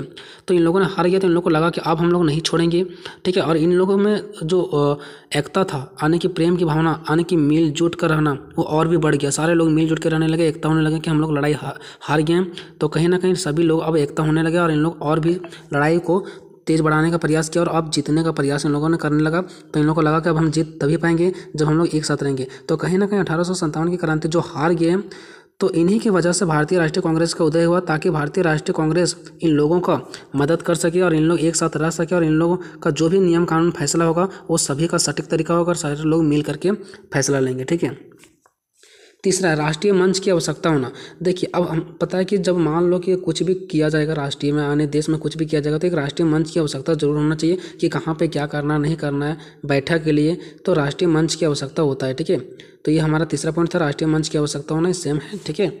चौथा, देखिए हमें 7 पॉइंट अगर कोई भूल भी चाहते हैं तो कोई दिक्कत नहीं है। तो फिर अगर हमने सीरियल बाय लिखा है तो ऐसा नहीं कि तुम भी सीरियल बाय ही लिखो, ठीक है, तुम जैसा मर्जी वैसा लिख सकते हो, ठीक है, कोई दिक्कत नहीं है, ठीक है ना। तो आपको कोई टेंशन लेने की जरूरत नहीं है।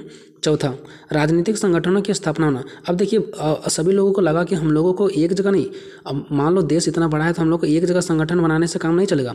हम लोगों को राजनीतिक संगठनों की स्थापना करना चाहिए। जगह जगह पर क्या करना चाहिए, राजनीतिक संगठनों की स्थापना करना चाहिए, जिससे हम क्या करें, एक साथ रह सके और अंग्रेजों को लड़ाइयाँ हरा सके, ठीक है। और इसलिए राष्ट्रीय कांग्रेस का उदय हुआ, ताकि हम लोग क्या कर सके, राजनीतिक संगठनों की जगह जगह क्या कर सके, स्थापना कर सके। और ऐसा तभी पॉसिबल है जब राष्ट्रीय कांग्रेस का उदय होगा। ऐसा लगा किसको, भारतवासियों को लगा, ठीक है, जो राष्ट्रीय कांग्रेस का उदय किया, ठीक है।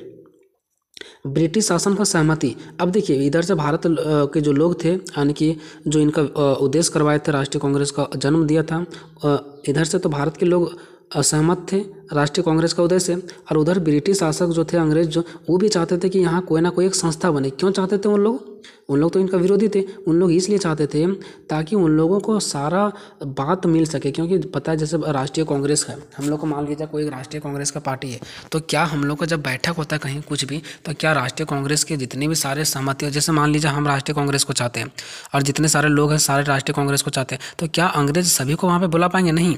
उस टाइम अंग्रेजों ने सोचा कि अगर राष्ट्रीय कांग्रेस का क्या हो जाए, इन लोगों का एक पार्टी बन जाए, तो हम सारे लोगों से सहमति नहीं लेंगे, बस जो इसका अध्यक्षता है, यानी कि जो इसका अध्यक्ष लोग होंगे, जो इसका मैन लोग होंगे, उन्हीं लोगों को बुलाएंगे और उन्हीं लोगों से सारा पूछताछ करेंगे कि तुम लोगों में क्या चल रहा है, क्या विचार चल रहा है, तुम लोग क्या कर रहे हो, नहीं कर रहे हो, ठीक है। इससे अंग्रेजों लोगों को बहुत ज़्यादा फायदा होता है। इसलिए अंग्रेजों भी चाहते थे कि हम यहाँ क्या करें, एक पार्टी बने, और ये भी उनका सहमत करते थे। इसलिए भी राष्ट्रीय कांग्रेस का उदय हुआ, ठीक है।